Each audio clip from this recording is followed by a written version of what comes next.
Hey everybody, welcome back to the Fake Nerd Podcast. It is January 10th, 2021, and it is 2021. Welcome to a new year. Holy moly, look at that. The light switched on and it's a new year, new us. Everything's back to normal, everything's great. Nothing's wrong with our country. We're totally great. I'm joined by my best buds in the world, Brandon T. McClure. Welcome back. I'm joined by Sparks Witty.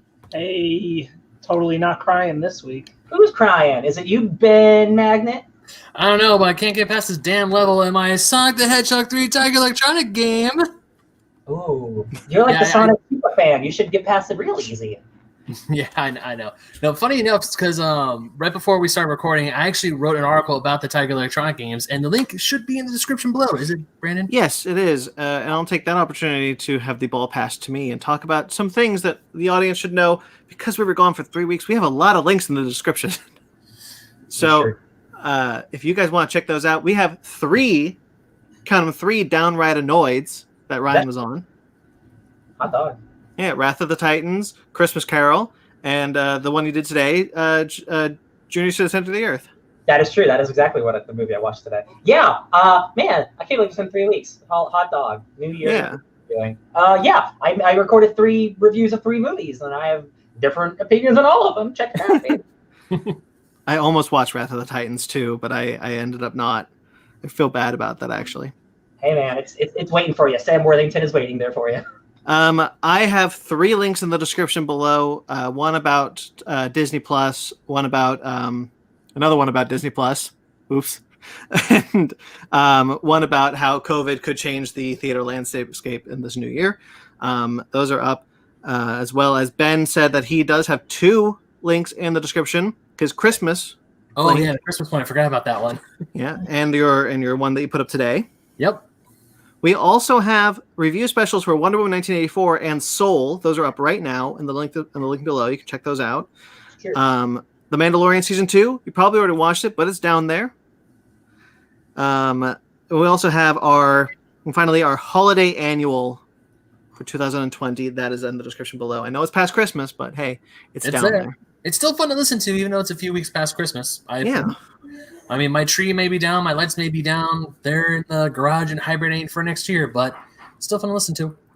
But I have 2 more things I want to talk about. Right now. What?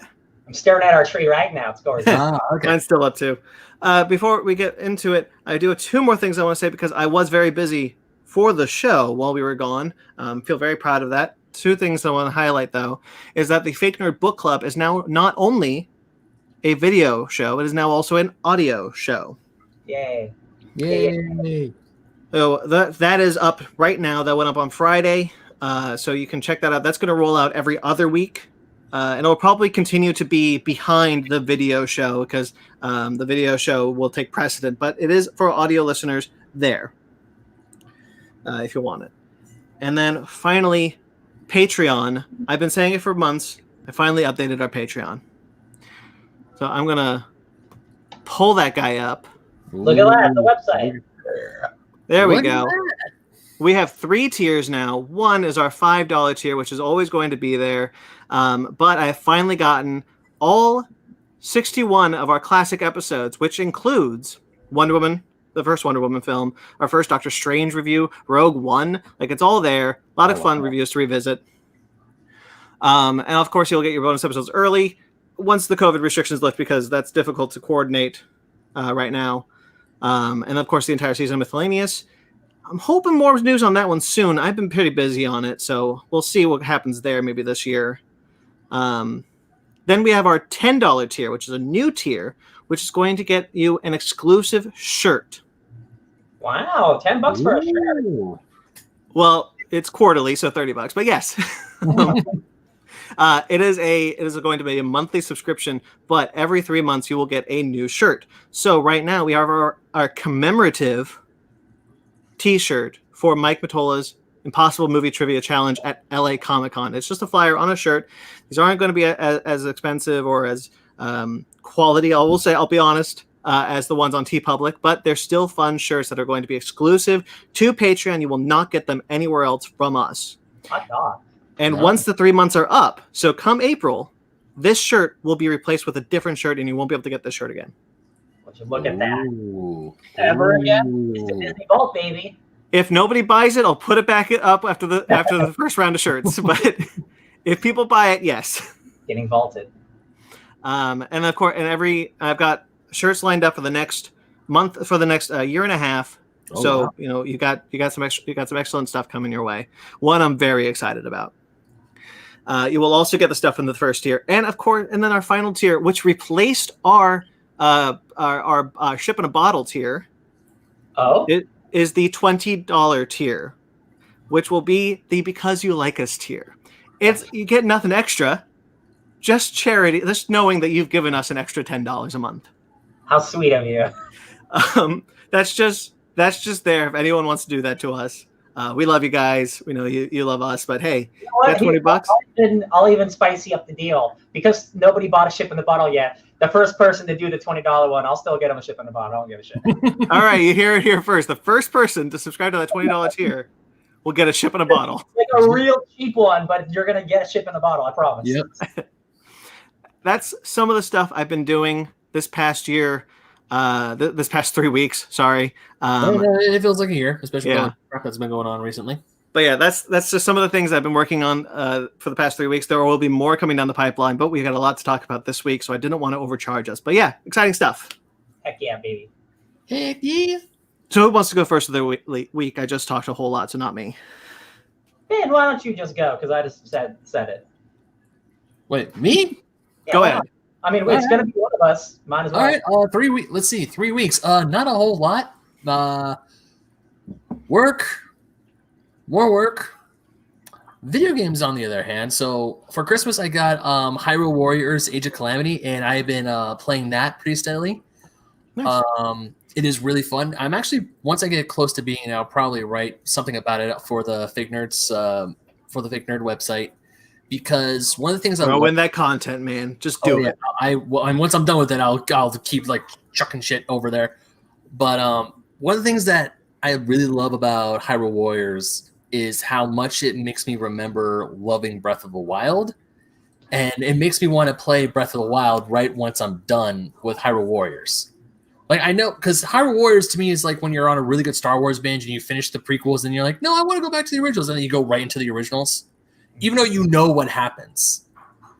And because I'm like playing Hyrule Warriors, I'm like, oh, I'm going to feel sad at the end of this game. But as I'm playing, I was like, no, this is actually really, really fun. And also, it's my first ever Dynasty Warriors style game I've ever played. And I'm really enjoying it. Nice. I'll tell you the fact that it's a Zelda one and it's like the 2020 version of Dynasty Warriors. This isn't a high claiming recommendation for the Dynasty Warriors franchise because most of those games are terrible. There's 1,000 of them, and they make 1,000 Gundam versions of it, and they make a Berserk one. They make every type of game that's had the Dynasty Warriors one. Luckily, this one's good, so that's amazing. You know, funny thing, Ryan, you would think I would have gotten into Dynasty Warriors when they announced the Gundam Dynasty Warriors, but instead I'm like, nah, because I want to say it was like Dynasty Warriors like 4 and 5. Because I used to watch a show called X-Play on G4 all the time, and they would review the Dynasty Warrior games, and they would say, it's the same freaking thing, it's Dynasty Warriors, so 3 out of 5, 2 out of 5, whatever. Unless you're a diehard fan, you're not going to get much enjoyment out of this. I'm like, all right, and then the Gundam stuff came up, I'm like, I think I'll save $50 on something else. Mm-hmm. I'm going to push back a little bit on the Dynasty Warriors hate. Yeah. Only to say, like, I cannot tell you which game it is. It's early it's pre-7. I don't know. It's 7 or the fact that you said there's 7 of them already just tells you there's too many of those games. Sure, there's too many. I'll totally concede to that. I played a lot of that them, game. Yeah. That game is worth playing once though. Like Dynasty Warriors is worth playing once, and if you can, there is one. You'd have to look it up, but there's one that does like the history of China. Really well. Like the campaigns really, really well. Oh yeah, I believe it. Sure. And that's worth doing. Like it's not a bad game. There's just too many of them. All right, let me rephrase, Sparks. Half of them are not good. Yeah, I'm not arguing. No. So I wasn't trying to shit on the whole Dynasty Warriors franchise. I know there are great games in there because otherwise they would have made like what 7, 8, 9 of them. I just know there's like 20 at this point. Well, I just know there's a lot of stinkers in the bunch. I know the franchise isn't holy crap. I just know there's a lot of bad ones in there, but there are some great ones in there. Any game that's annualized, that like you have to rush those games out, some of them are just not going to be good. That's just the best. That's business, baby. Madden. I'm sorry. Yeah. Call of Duty. It's literally every franchise. Yeah. Yeah, so besides playing Hyrule Wars, and here's the best part, my girlfriend and my roommate, they've been playing it as well. So we have 3 different profiles going on. And also you can play 2-player. I didn't know you can do that. And then you can, which is awesome.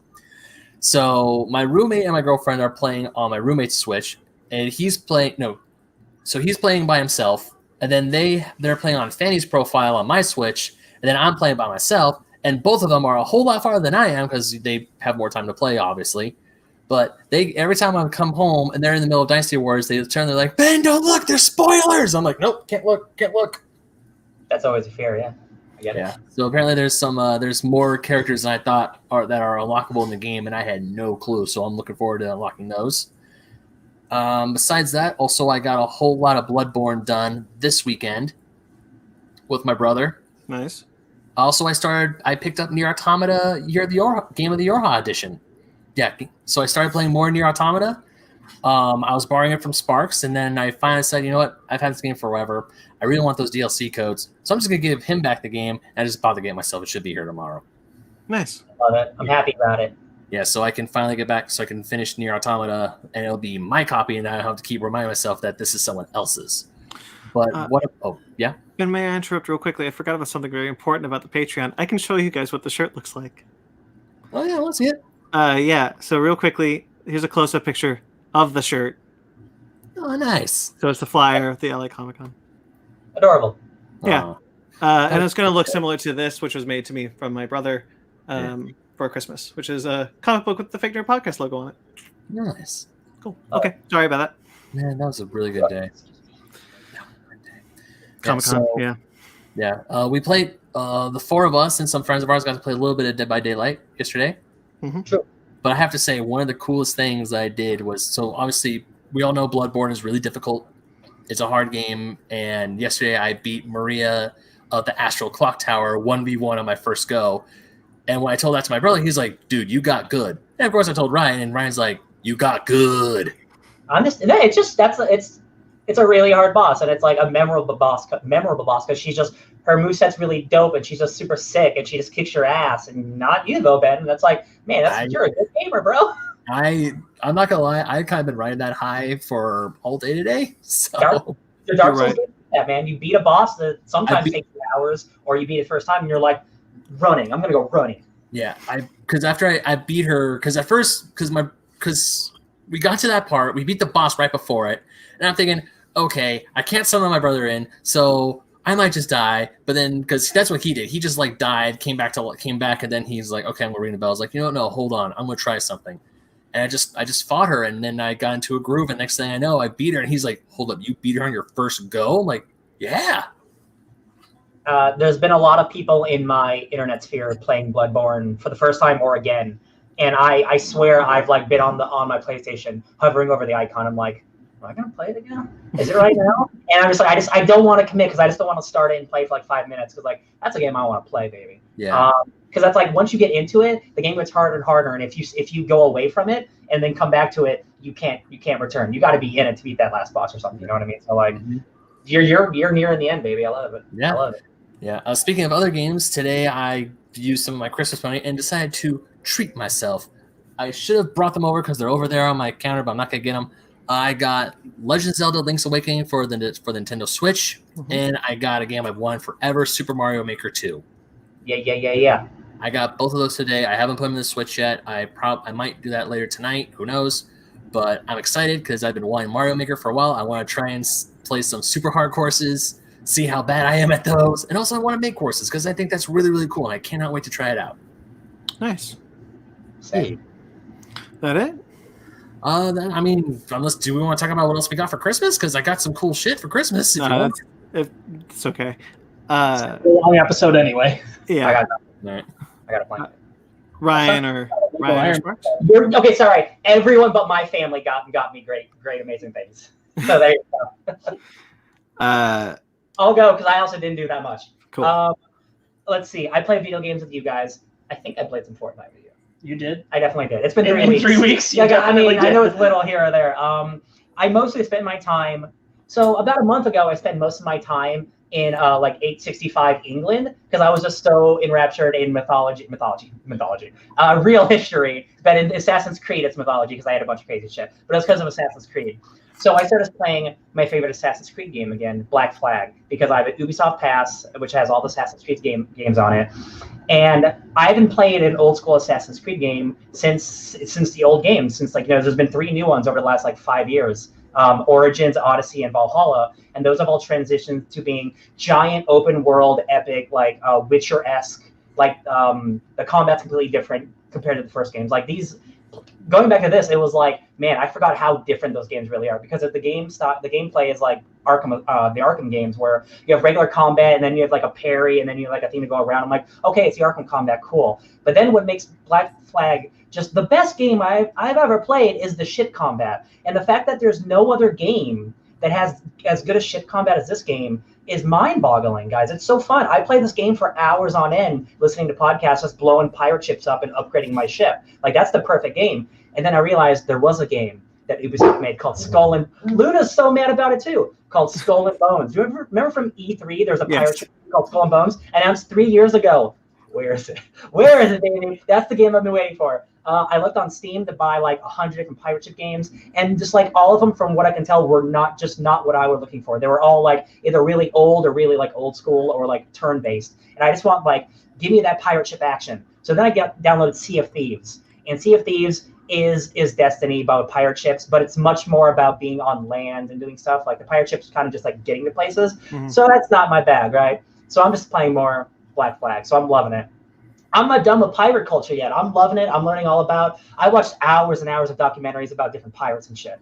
So I'm what's a pirate show? And there's not many. There's only kind of one, and it's called Black Sails. So I watched about a season and a half of Black Sails. And guys, that's maybe the most underrated show of the decade. I say that because I watched a review about it. But I say that because nobody talked about that show. And that is a show that's the quality is 10 out of 10. It's so good. It's like a Game of Thrones, it's like an HBO-esque show just on Stars. The characters are excellent, and it's about pirates. And the thing that I realized that the Assassin's Creed games do that bother me, we romanticize pirates, and the Pirates of the Caribbean movies kind of romanticize them. They're still bad guys, but they kind of make them kind of heroes. Pirates are bad guys, you guys. They kill and steal from people. People forget that. And that's what Black Sails does so well. It's about the society of pirates, and they're in the Bahamas, and they're trying to create their own nation of just free people, a free nation of thieves and rapists and murderers, but a free nation nonetheless. Away from the monarchy of England and Spain. So it's about these Tortuga. It's Nassau, but Tortuga is a place I also go. Yes, mm-hmm. But it's these morally corrupt people trying to do good, but in the worst ways. So it's so interesting to watch people do bad things for the worst reasons, but it's kind of for a good purpose, worldwide. And I'm I just don't know how to root for these people. I love it. Do you remember Uncharted 4? Yeah. The treasure there is in a pirate colony that was a socialist colony, and you have to find the secret El Dorado pirate place. That's right. Was that a bunch of ships and stuff? Yes. Yeah, that place was, man, that's dope as hell. Yeah, but it's these pirates, and there's they're murdering and they're stealing and they're betraying each other, and the main guy, Captain Flint. And this is all Black Sails is a prequel to Treasure Island. It's a prequel to that kid's book. So there's all of this horrible murdering and pillaging and raping and all this bad shit happening. And I'm this is a prequel to a kid's book. I forgot. Wow, I'm gonna have to reread that book. That's crazy. But John Silver walks in. For real, John Silver's the main character, and he's thieving and pirating, and it's man, it's crazy. But what I like about the show, it's one, the representation in it is insane for a show about being in the 1700s. Half the people are gay or bi, and they're just loving and banging, and I'm just man, everyone's having a good old time. Obviously there's still racism and sexism, but they handle it in a way where the people getting that harassment are giving it back, and the people on the other end are probably dying for being a racist. So it's really nice to see there's a whorehouse, and the whores get treated badly, but then they revolt and kill a bunch of bad men. I'm yeah, that's pretty cool. It's just nice to have a show where you can root for actual bad guys, because they're bad guys, and the main character, he's so charming, but he's bad and he kills people that we root for. If I recall correctly, he's an actor from Shameless. He's really good. Yeah, and like I don't know anything else that he's done. Is that and, the like, one? Is that the one with John Malkovich? Shameless?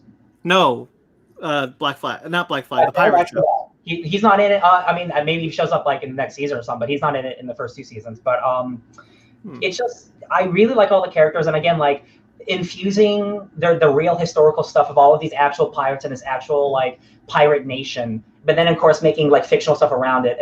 It makes for really fun television and really fun entertainment, and that's kind of where I'm at with this entertainment now. Everything I've watched the last like couple months is all about historical stuff intertwined with fiction, and that's just I loved it. Black Sail is good. John Malkovich was in Crossbones, the other pirate show that aired at the same time. Oh shit! I didn't know there was another pirate show. I don't think that one did well. Yeah, I hope it's good. I didn't hear anything about it. Going from the 1700s, I'm transitioning to the 1800s, but it's still about men on a ship, and it's a show called The Terror. And I watched this show in one night because I started it and I saw it was only like 8 episodes, and I'm like, oh shit, I guess I'm just here. This was a AMC limited series event. Jared Harris is the star of it. Yes, he is. It's also got Kieran Hines, who is Mance Rayder from Game of Thrones. Also, Steppenwolf from Justice League. So you hit or miss. You watch that show too. It's incredible. It's legitimately might be one of my favorite shows I've ever seen because it's just about these dudes in 1850, and it's they're from England and they're trying to chart a passage to India for trade through the Atlantic, right? So they're gonna go over Canada into the Arctic and go through the ice. And if they do it, they'll be gods of England, right, to create this new passageway to England. But they got to go through a bunch of ice. So it's the HMS Erebus and the HMS Terror, these two like super advanced for 1850 ships, go through and break the ice and create this trade route. Spoiler alert for real history, because this actually happened. Everybody died, and they all died, and they all starved, and they all ate each other, and it was a bad scene. And that's not a spoiler for the show, because literally the first scene in the show, it tells you this happens. It's also based on a real event and based off a book.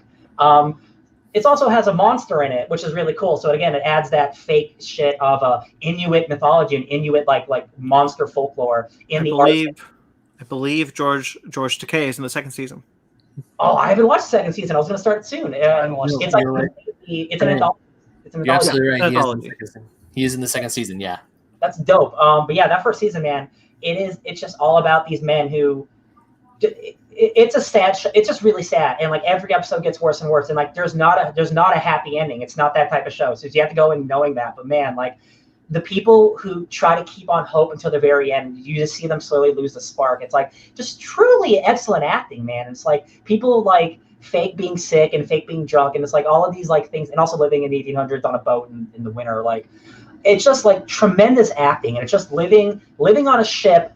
And it's like, it's what I love about The Thing. It's people trapped, and like, who do they trust? And there's not like any alien shit, but there is like cannibalism and like mutiny and stuff like that. And like, there's also like a giant monster outside hunting them. It's excellent television, and I can't believe I waited 2 years to watch it. But it's like truly one of my favorite things I've ever watched. Nice. Yeah, I made a mistake in watching that as it came out week to week. Yeah, that is not the way to watch that show. Truly, like something happens, you're like, I can't wait a week. I'm not waiting a week. Thank God I don't. Yeah, that was rough. Yeah, it definitely made like one episode feel particularly not good. Yeah, just because in hindsight of the waiting, I was like, this was kind of a shit episode, and I'm like, if I probably watched it in a stream, I wouldn't have minded at all. Yeah, kind of reading all like a trade form, like you would in a comic book. It builds on the tension really, really well. That's it. And then I played video games. I played Dead by Daylight. I read a bunch of comics. We'll talk about somewhere in here, I'm sure. And then I played Predator with my friends a little bit. I've been wanting to play Predator for a little bit. We didn't get to play a lot with you two upstairs, specifically Ben and Brandon. But played a little bit, and I think that game, for being like a small budget game, is hella fun. Yeah, everybody has access to it now because it massive discounted during the holidays. Yeah. So, pretty much every game is on discount now. It's kind of crazy. Yeah, but Predator for like 2 weeks went from a $40 game to a $10 game. Yeah. So and you get a Predator, and you get a Predator. Right, exactly. Yeah. That's how it felt. I read some comics, but I think you'll read some talk about comics. So I'm only going to talk about Future State, so if you want to talk about anything else. Dr. Doom ended, and that book is dope. Yes. I'm really, really sad it's over. Iron Man continued to be great. All the X-Men books are obviously great. I still have no problems with those books. Right. Yeah. Okay. Future State stuff came out. Yeah. All right, I'll go. Let's see. Christmas happened. I watched Christmas movies. I'm not going to name them. There were Christmas movies. Fortnite was brought up. Green Arrow. Green Arrow is now on the team. Yeah, I was with my CW's Green Arrow is in Fortnite now. Really? Yep. He's the this month's Fortnite crew exclusive character. So boxing glove. He's got the boxing glove arrow as his guy. I was with my family up in Monterey for the Christmas time. We watched the Lego Star Wars Holiday Special, which I've been wanting to do. I actually ended up doing it by myself because I had downtime and it never looked like it was going to happen. I'm like, I want to watch this before the holiday's over. So that was pretty fun. Good God, did they get a terrible voice actor for Rey? Yeah. Just like horrible. Like pull you out of enjoying it. Horrible. Yeah, she's real bad. About it is fun, and that was like, nah, what? This is bad. Also, like the worst conceptualization of Poe's character I think has ever existed. Oh no. But that's pretty much it. Otherwise, it's a fun little thing. It's very interesting that this non-canon thing establishes Finn as learning the Force from Rey. Okay, so be a Jedi specifically. I forgot I did something, and it's since you just brought up Star Wars, I'm gonna bring it up. No, go for it. You mentioned it to me. There's a new Star Wars podcast. Oh yeah. By my favorite podcast people, and it's called A More Civilized Age, the Star Wars podcast, and it's all about the Clone Wars and literally just all about the politics and the life of Star Wars during the Clone Wars era. Yeah, so we've talked about Waypoint a bunch.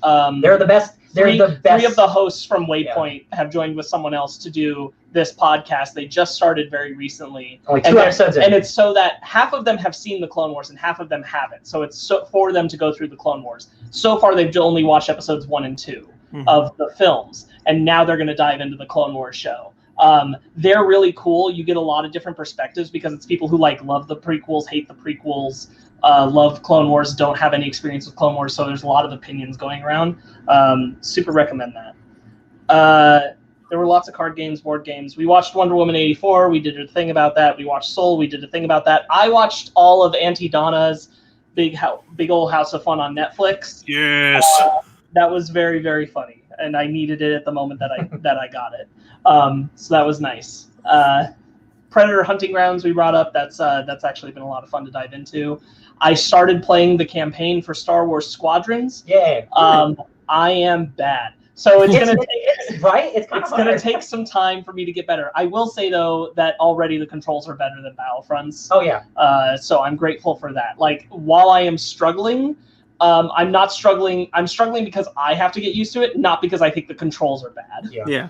And I'm grateful that that's the situation. Those Battlefront controls are awful. They're so bad. I think I literally went back and played Battlefront for a little bit during this time. I wasn't gonna bring it up, but I did do a space mission and I literally quit. I'm like, no, I can't go back. Garbage. Once you go Squadrons, you can't go back. Now all you have to do is make Battlefront 3 and just make the space stuff Just incorporate it. Right. Bing bong. That would be cool. But be able to fly into their ships, then get out like you could in classic Battlefront 2. All I want, baby. Launch their ship. Did you guys ever see the concept? Did you guys ever see the concept of Battlefront 4? No, it was Battlefront 3. It was Battlefront 3. It was canceled Battlefront 3. No, I'm not talking about the ship battle. Because they had concept of Battlefront 4 because Battlefront 3 was almost in production. Battlefront 4 was going to be an alternate take on Star Wars events. Oh God. Whoa. The concept art looks awesome. I want it. No, but that's cool. I watched a little bit more. I think just literally one more episode of Mandalorian Gallery. I'm slowly making my way through that because I'm watching it with Megan. Good show. Dead by Daylight happened. Megan and I went back and finished this last season of Rick and Morty. We had 3 episodes we hadn't watched. We finished it. Rick and Morty's great. Nobody's surprised that ending is another emotional gut punch. F you.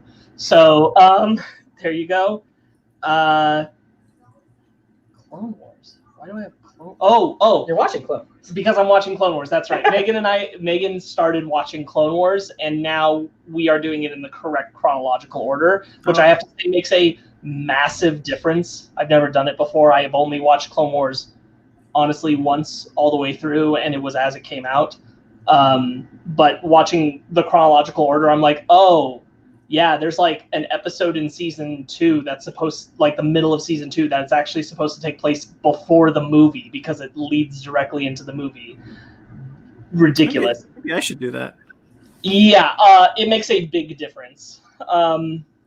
So we started watching that, and that's been working really well. It's also more enjoyable for her because like the connected tissue makes a lot more sense rather than just like feeling kind of lost. Like, you know, Sure. like the reason they're searching for General Grievous is because they just lost General Grievous in the last episode. It's not just the abstract, oh yeah, they're looking for Grievous at this point in the war for some reason. They literally just lost him in the episode before.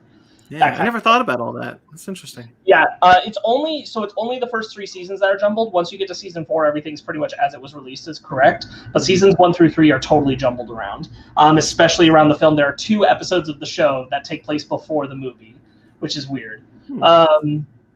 Okay, anyway, I also made an ambitious effort to try and get Megan and I to pick Hilda back up because I want to watch Hilda, and that got 1 episode. So, you know, yeah. I started watching Gilmore Girls. Hey, actually, truly for the first time. So that's fun. Ryan and I, something he forgot to mention is we watched My Hero Academia 2 Heroes, the movie that takes place between seasons 2 and 3. Yes. Because screw you, Ben, because you never came over to watch it. And so I know COVID, but still. And so we started watching season 3. Season 3. And so we're doing that now. We picked it up. That movie, it's pretty good. It's like a good anime movie, but man, that final action like boss fight is dope as hell. That's nuts. He's just like a metal bender. And he's just like conjuring up metal shit. He's just My Hero's Magneto. Yeah. Excellent. Well, I need to see that. I need to see that movie so bad. I still haven't seen it. It's a good movie. It's good.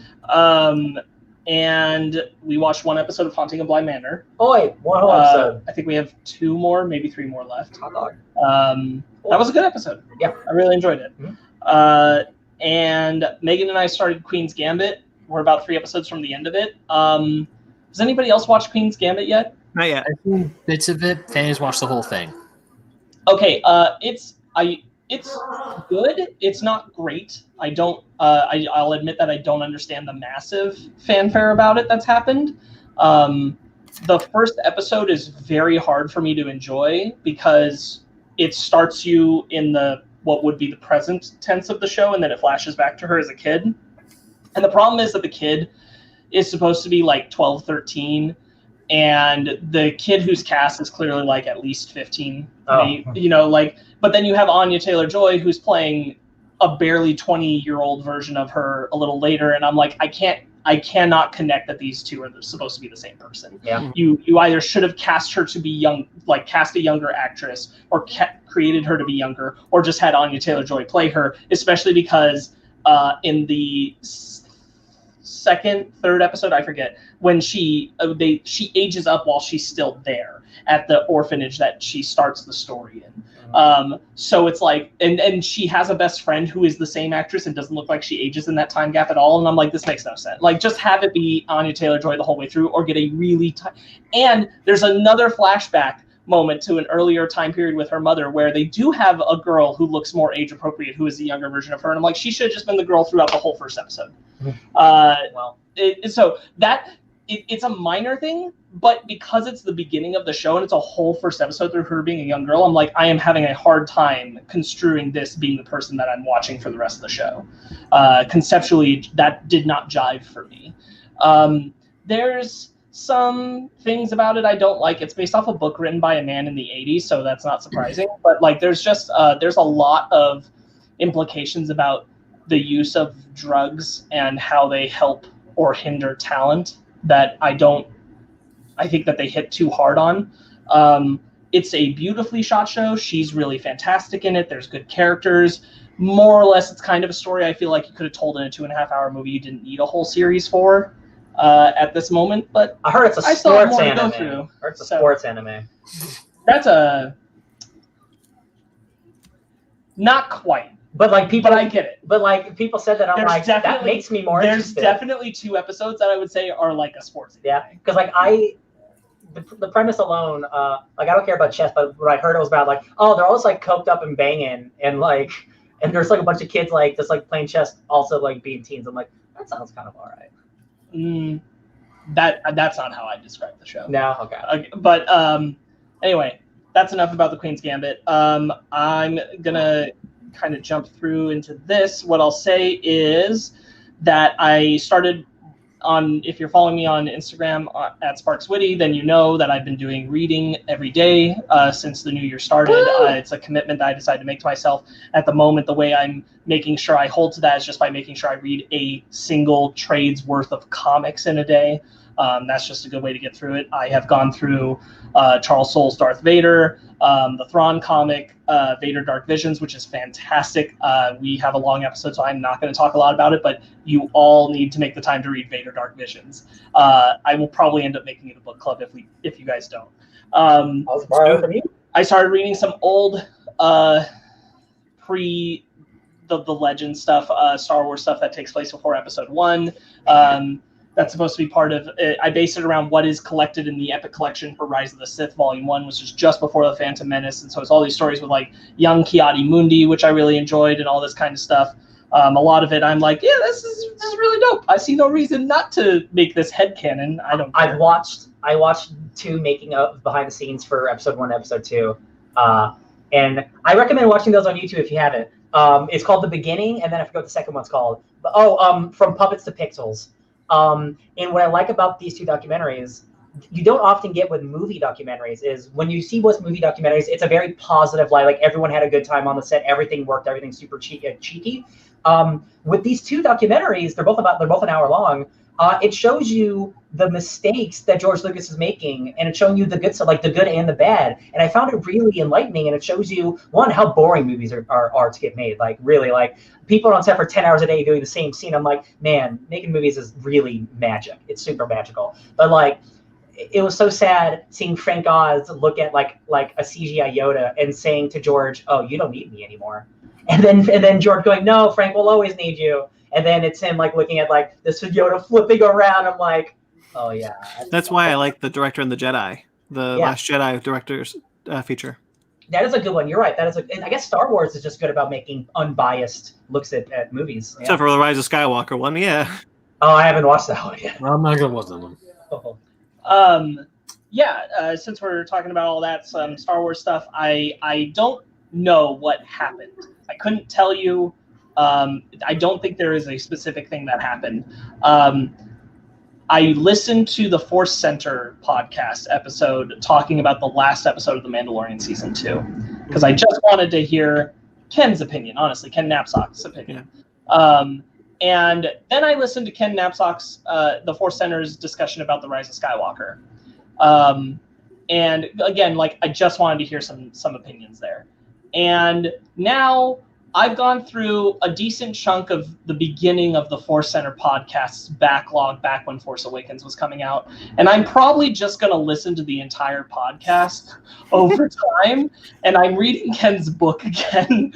I don't know what happened. I guess I'm looking for something in Star Wars that's missing, and I couldn't tell you what it is. But apparently that's the journey I'm on, which is why there were so many Star Wars comics as well. I have sad news to report, though. In doing all of that, I learned something I didn't know. Are any of you familiar with the book Dark Disciple, which is current canon? Yeah, there's a video game too. Cool. Ventress is dead. Oh. Ventress is dead before Revenge of the Sith. Oh no! And I am extremely is that sad. canon? That is canon. It's true canon. Wait, I have it. Yeah. Dark Disciple. Ventress is dead in that book. I'm sorry. So there you go. Apparently we've been dead for a while and I didn't know it. But I know it now. How new is that book? I hate to tell you. How new is that book? It's a few years old. Are you sure? Yes. It's definitely not pre-2015? It's not. All right. It is true canon. That's sad. It is sad. I'm very bummed, and it is before Revenge of the Sith, which means there's no possibility of stories post Revenge of the Sith with Ventress or anything. Apparently it's a great book. Or she gets robot great legs. Story. She's dead, man. I'm sorry. I'm really sad about it. I hate to say it. It's true. It sucks.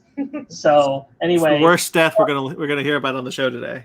Anyway, my Star Wars journey continues. The last thing that I did that I want to talk about is I want to talk about DC Future State. Brandon, did you read any of these? I read them actually today. Oh, which ones? I only picked up 4. I read all 4. The Next Batman, Harley Quinn, Immortal Wonder Woman, I believe is the one with Yara Flora. Yes, I think that's what it's called, yeah. And, shoot. Not Swamp Thing. Swamp Thing. It better be Swamp Thing. Okay, cool. So Swamp Thing and the Wonder Woman stories are definitely 100% the best of those. Yeah, I really like them. They're the best of the week, as far as I'm concerned. I highly recommend people pick them up, both of those. It's also nice that they're 2 of the cheapest ones, because all you're getting is those stories. Yeah. I definitely want to vamp a little bit. I got all of them. I posted about this on the Instagram thing. I actually enjoyed the Superman of Metropolis story, but my problem is, and this is the root of my problem, like the Next Batman doesn't really apply to this as much, but it is the same problem. I'm not happy that I'm spending so much money for more than the one story I care about. And it's really, really frustrating. And I hate that, like, if I want to support a specific team in a specific story, I can't. This is something we talked about when Future State announced their rollout, that it's kind of irritating the way they're doing this, the way they're packaging it, the way that it's going to cause some to probably suffer where others won't. For example, Brandon, I would in a heartbeat just buy the single issues of the Katana story. That's the second story in the Next Batman. Sure. That on its own, I'd be like, I'll pay $3 to buy those individually and show, like, I want to be reading this. Written by the guy who wrote the book club this week. That's true, Brandon Thomas. I really liked that story. I thought it was exceptional. I would also buy the Next Batman story, although I'll admit, for the amount of money I paid, I felt like I didn't get enough story about Luke Fox's time stepping into the suit for a first issue. I'm like, I feel like I should have more. Like, honestly, when I got to where it's like to be continued, I'm like, are you shitting me? Look how much more book is here. Yeah. How is that? So that was really irritating. And then, like, I think the third story is fine. It feels like they're trying to do Excalibur in their own way. But, I like that. I like the third story fine. I just don't know if I'd be spending money on it. I think it's now. More Hellions than, because they're the Arkham Knights. No, you're right. It's like a mix of it. It's definitely like visually is what it's calling me as Excalibur. But if I may, I didn't care for the Next Batman. All 3 stories, I'm afraid. Oh, you didn't even like the Katana one? No, I really didn't. I thought I liked the ending of the Katana one because I liked the stuff with Black Lightning. Sure. And I would probably continue it because of that. But all in all, I found the Next Batman to be wanting. Look, I'm not gonna lie. I like that splash page of her going. That's sick. That's pretty cool. Art is so good in that. I mean, I will say the Katana one is the best of the 3, and I'd be interested to keep reading that one. But the Next Batman and the Arkham Knights one, I don't. You know what I'd say it is? I think that it's that by comparison to the other 2 stories that are in that book, I feel already connected to the character enough that I want to know more about her. Yeah. And like, I'm not getting that about Luke Fox. We got so much about his family, like his brother and his sister and like his mom and like I'm just but it's all like nuggets and it's not enough to like. That's what I mean. Like it's we only get like 8 pages with this guy. So like, we didn't get any of them. And the same problem came up in the Superman of Metropolis story where the first story is, all about like Jonathan Kent and what he's doing. And I thought it was an interesting take, honestly. I thought that was an interesting story. I didn't mind it. I'm like, I would read more of this. However, I felt like I should have had more to it for the amount I paid for the comic. And then there's a backup story about Guardian, which is good, but it's not something I would have gone out of my way to pay money for. Charging $8. Like specifically like right now, it's like, I mean, you're asking a lot, man. Yeah, exactly. That is really just specifically what I want to talk about Future State. Is I'm really and then like I can't get the follow-ups to these stories that I care about unless I pick up not the next issue but the issue after and things like that. That is silly. This is an infuriating rollout in my opinion, and I just was really disappointed with that being the way that it is. I like a lot of what I'm reading. Mm-hmm. I like about half what I'm reading. I'm sorry. But it's just it's I wish that there were a more direct way to like buy these individual stories to tell DC like, I want this, less of this, more of this. I don't like this method. Yeah. Go ahead. Well, I was just gonna say, so I only picked up the 4, and I'll say I liked the 3 of them, Harley Quinn as well as Swamp Thing and Wonder Woman, Immortal Wonder Woman, whichever one. I enjoyed Harley Quinn. It wasn't my favorite of the bunch, but I really liked the artwork, and I thought it was an interesting voice for Harley. And I just kind of felt a little bit refreshed there. Sure, I felt like I should be watching it because it's very anime. That's true. That's probably why I like a lot of the art. No, it's extraordinarily. This isn't a slight. I really like the art. I thought Harley Quinn was a good issue. I was like, this is so anime. Yeah. This is like everything just feels like a screenshot from an anime. Yeah. And I also wanted to add that the Wonder Woman one I really enjoyed much in the same way that I enjoyed the first issue of Miss Marvel, which is that this is the first issue I've ever read of this character, and already I'm in. Yeah. Yes, and I feel like the greatest mistake of the rest of the Future State issues that aren't that one, Swamp Thing, and Harley Quinn, is that I don't feel that way about those characters. Yeah. Whether I'm familiar with them to some extent or not, like I know who Jonathan Kent is, but this is a new get me into it. And again, like that one fared all right actually, but more because I'm interested in a different character than Jonathan Kent, but still. Yeah. But the next Batman struggled with that. I'll tell you, the Flash one really, really struggles with that. Especially to someone who hasn't read the death metal stuff that led up to it. Right. And so I'm like, you really can't enjoy that comic without reading that story. That was a mistake to purchase on my part. I can't truly knock it without being aware, but I will say like everything went over my head. I'm like, no, I don't know, whatever. Generation Shattered is not good. It's just not good. I when I posted about it on Instagram, I said that it feels like it was written in the late 80s and not in a good way.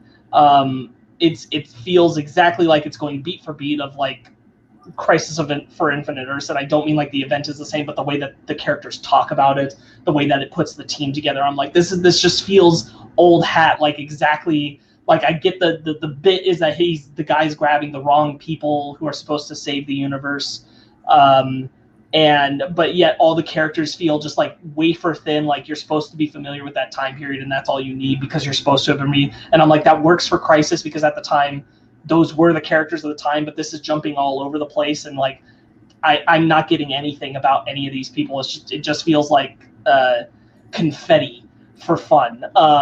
Visually, the art is fantastic in that issue, I will say, but the story is just bleh. They had the pages and they had to do something with them.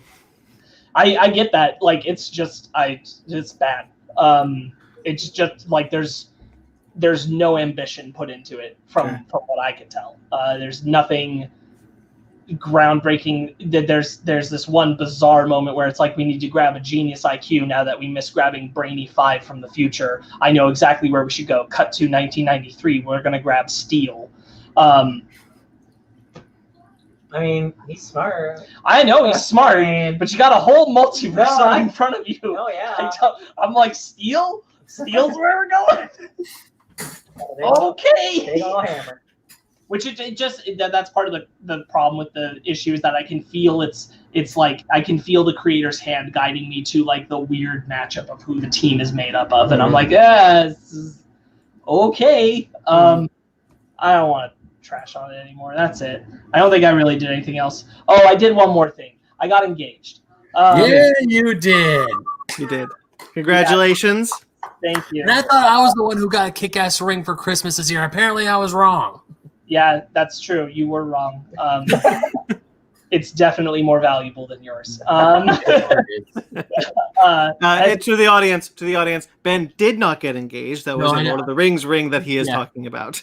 Yeah, I got a really cool replica One Ring of Power, and also it fits, so that makes me happy. But Sparks got engaged to be married. Yeah. Yes, Megan and I got engaged just a couple days after Christmas. Yeah, happy about it. That's it. Big leg. Yeah, Big how it life. goes. Big life. You dropped down the knee, you popped the question, and she said yes.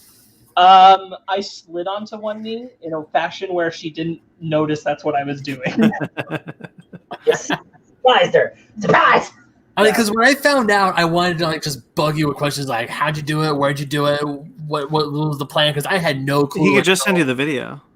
There is a video. Yeah, send me the video. I'd like to see that video. I will. I'll share that around. Like not to the public. That's not your business. And here it is now. We're viewing. Yeah, let's discuss it. This is where I screwed up. Cinematography shit. It's done by Jeremy Bellucci, so watch your words. Oh, speaking of Jeremy, we got new themes. Jesus, I'm the worst at this. We got new segment intro themes for Bread and Butter, for Main Topic, and for Book Club. You'll hear those throughout the course of the episode if you're listening to the audio version. Cool. Okay, but I'm done. Oh, I got those. Jeremy and I are also working on some other stuff for the YouTube page, and I am now part of his Google Docs drive to work on the Subproc podcast. Oh, so making stuff. I love it. Awesome. Anyway, I'm done talking. That's fine. Okay. Go ahead, Brandon. Hell yeah. It's me again. Because we went off break before Christmas, I did watch some more Christmas movies. I'm not going to talk about all of them. Scrooge, Miracle on 34th Street, who cares? They're Christmas movies. Die Hard 2, that's a Christmas movie. But I watched The Family Man. I want to highlight two of them only. The Family Man, which is the Nicolas Cage movie. That movie rules. I forgot. Yeah, it's a good movie. Oh my god, you know what came out of Nicolas Cage this week that I haven't watched yet? Well, get there, baby. The Tay Leone Nicolas Cage movie, The Family Man. Don Cheadle's in it. That movie is awesome. One of the best Christmas movies, honestly.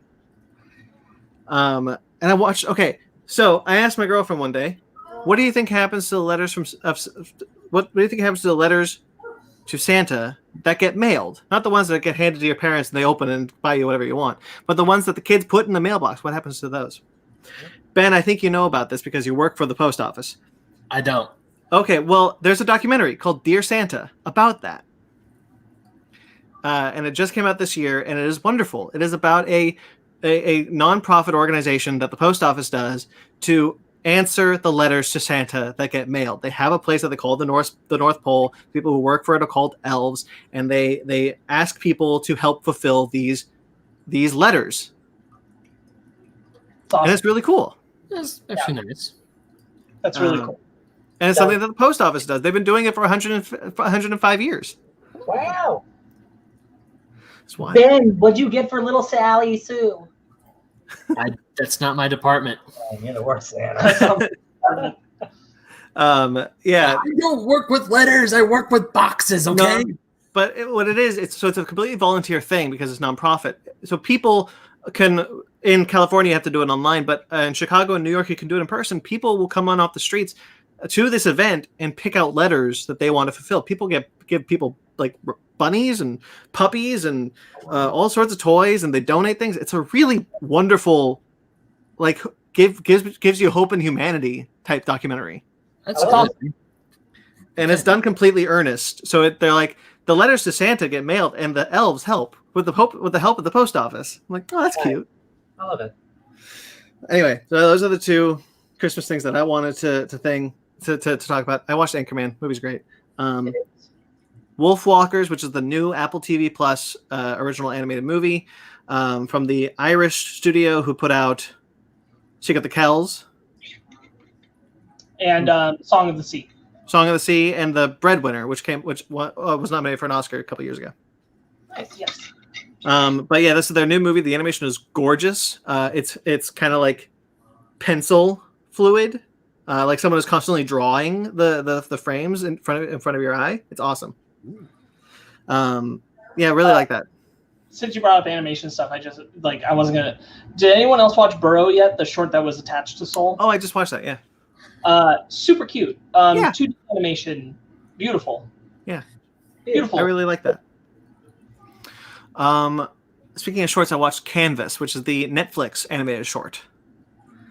That is the one that didn't get a lot of play. Guys, watch that. It's awesome. It's a black animated short. Ooh. People who did are African American. It's awesome. Really beautiful. Okay. Dear Santa, Wolf Walkers, Ma Rainey's Black Bottom, the final Chadwick Boseman movie, dropped on Netflix a couple weeks ago. That's good. That's good. I didn't realize it was produced by Denzel Washington. It's part of a deal he made from the guy who wrote Fences, which was a movie he did. Mm-hmm. Chadwick is great. He brought a lot of energy to that role. I miss that energy already. I miss him. Yeah.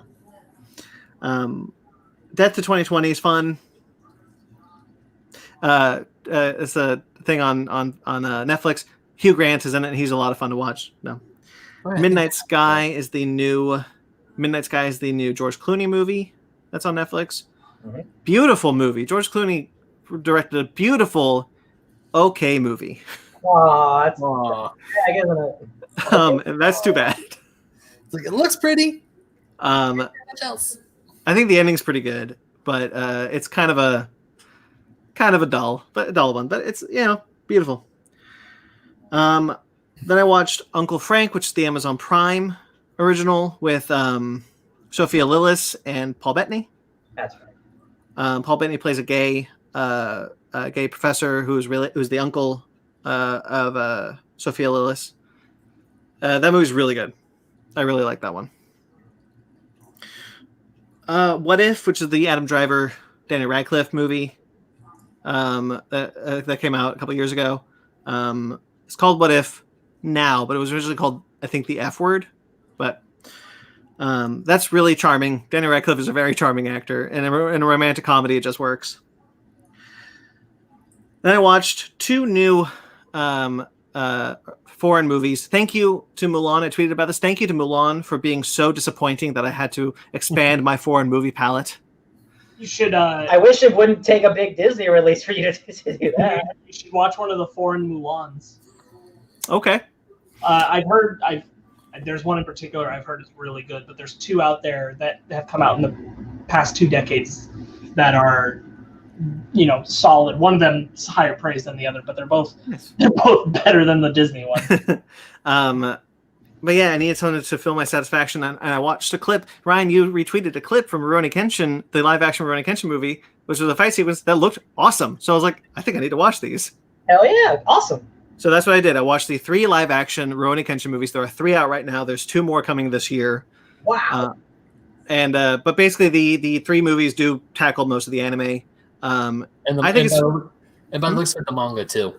Yeah, and I think that it's really goofy. It does really lean into the fact that it's a live action anime. Not so far as Speed Racer, but pretty close. Okay. So the sword fights are like an anime sword fight. They're they're jumping on walls and sliding down the thing and flipping the whatever. It's really fun. All right. The action sequences are really cool, and that's what I wanted to watch it for. The final action sequence with the dude with the bandages. Yeah, okay. I don't remember the anime that well. But because I watched it ages ago on Toonami. But they, with that fight sequence is so awesome that it made the whole franchise. Where did you watch them on? I rented them on Amazon Prime. Okay. Man, because I'm like, that makes me maybe want to watch it too. No, because when I saw his, because I saw Brandon's Instagram post about it, and I was like, man, I really want to watch it, but unfortunately, I didn't find time to watch them. So it was a 7-day rental. So yeah, I might just bite the bullet and rent it myself because I've heard nothing but good things about the anime, the live action Rurouni Kenshin films, and you guys know Kenshin's my favorite. Yeah. So I think it's a pretty good adaptation. I did watch them dubbed. I think from what I remember of the anime, I thought it was a pretty good adaptation. I wonder, did they bring the original voice actor? I don't know. I know that it's a Funimation and they did the same thing for Death Note, so it could be. Okay, because if they did the same thing for Death Note, then it might be the same voice actors. And then finally, probably the best movie I watched all week, The Host. Bong Joon-ho's The Host, which is his Korean kaiju movie. We watched that for Halloween 2 years ago. Yeah, we did. That ruled. Yep. That is such a cool, inventive, just little indie kaiju movie. And if you like his movies like Snowpiercer and Parasite, you get his sense of humor. He's darkly funny. Really enjoyed that. Glad I finally watched it. I'm glad. Yeah, that's rules, man. And I'm not talking about The Host. That was the movie. The other Stephanie Meyer's yeah. Alien Twilight movie, you mean? Yeah. Okay, but I did watch some TV shows. I finished all of DuckTales that is on Disney Plus, so not the third season. I've watched the first 2 seasons. That show is amazing. The voice cast is spectacular. Some of the best animation I've ever seen in a TV show, or period. The second season has Della Duck, which is Donald's sister and the mother to Huey, Dewey, and Louie. She brings so much cool energy to the show. They do a Christmas Carol version to get David Tennant to say "Bah humbug," and it's a running joke that he hates Santa Claus and nobody knows why. I get it. And it's such an awesome show. It's a damn shame it was canceled after 3 seasons. I need to catch up on DuckTales. I'm still on season 2. I just haven't finished it yet. Yeah, I loved when Della Duck comes in. She's so cool. I forgot the actress who plays her, but she's great. She's kind of a combination of Donald and Scrooge. She's got personalities of both of them, as well as personalities of Huey, Dewey, and Louie. So, and then somehow like made her own personality. So she's got like a great mix of all these characters that we've been following, and it really like makes the sense that yes, they're related. In fact, Donald and Della are very close. Now, one of the last episode of DuckTales I did watch was when Glomgold got his memory back. Yeah, that's a good one. Glomgold, South American? South African. South African, right. Yeah, he's not really Scottish. It's like, yeah, and then when you look at his passport, I just look like little jokes. It's like you look at Glomgold's passport, it says the most Scottish. Yeah, and in a similar episode, you learned that Scrooge is over 150 years old. That's wow.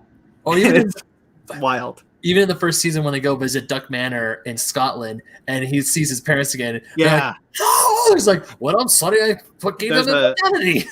There's a flashback to Della and Donald's childhood, and Donald is voiced by the actress who played Huey, Dewey, and Louie in the original DuckTales show, and I thought that was awesome. So yeah, that's a great show. Can't wait for season 3 to drop on Disney Plus. I'm excited.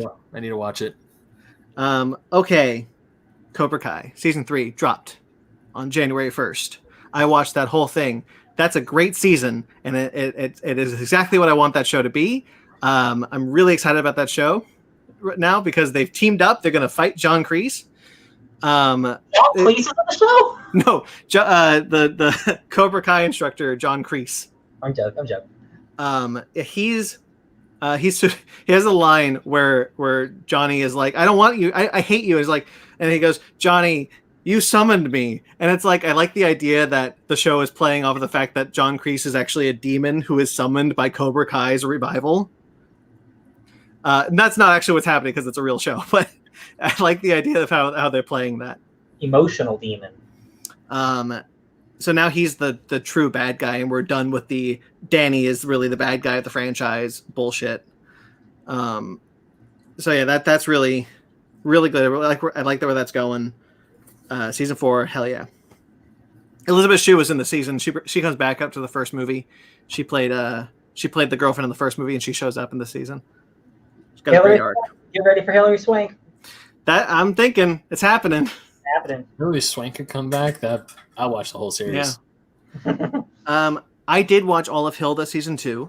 That dropped also. That show's delightful. Everybody should be watching that show. It's a great animated show. You watched one episode. There's a movie coming out soon. They're making a movie instead of a third season so far. So I'm excited. Transformers War for Cybertron Earthrise, the second season of Transformers War for Cybertron. We talked about the first season a ways back. You did it. I did it. It's better than the first season. That's not good enough to me. There's some interesting things at play. Like they do kind of touch on the fact that Megatron could like turn and not be on the side of the Decepticons. Mm-hmm. But then they completely reversed that and said, nah, never mind. And that was a bummer. It's a little bit better in the sense that like Optimus is like dealing with the fact that, hey, sending the Allspark off of Cybertron was a huge mistake. What the hell was I thinking? Oh, I'm an idiot. So there's some good stuff in there, but again, it's like, it's fine. Star Trek Discovery finished its third season.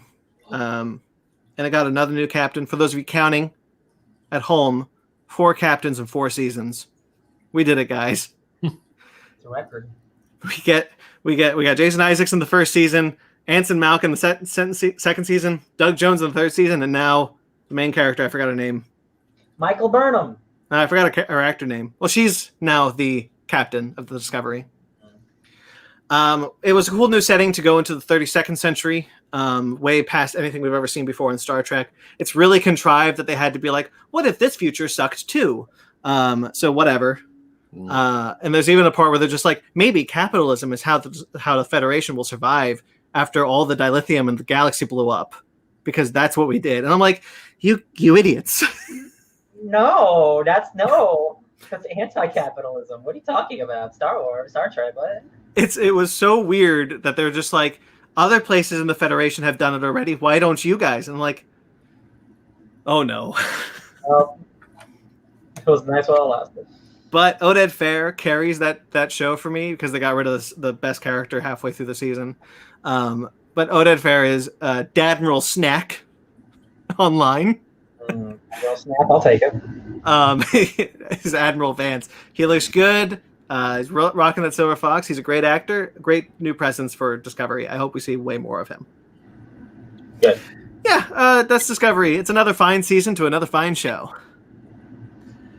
I watched Marvel Legends, and I want to talk a bit about the first 2 episodes of Marvel Legends because there is some talk about online about how it's disappointing.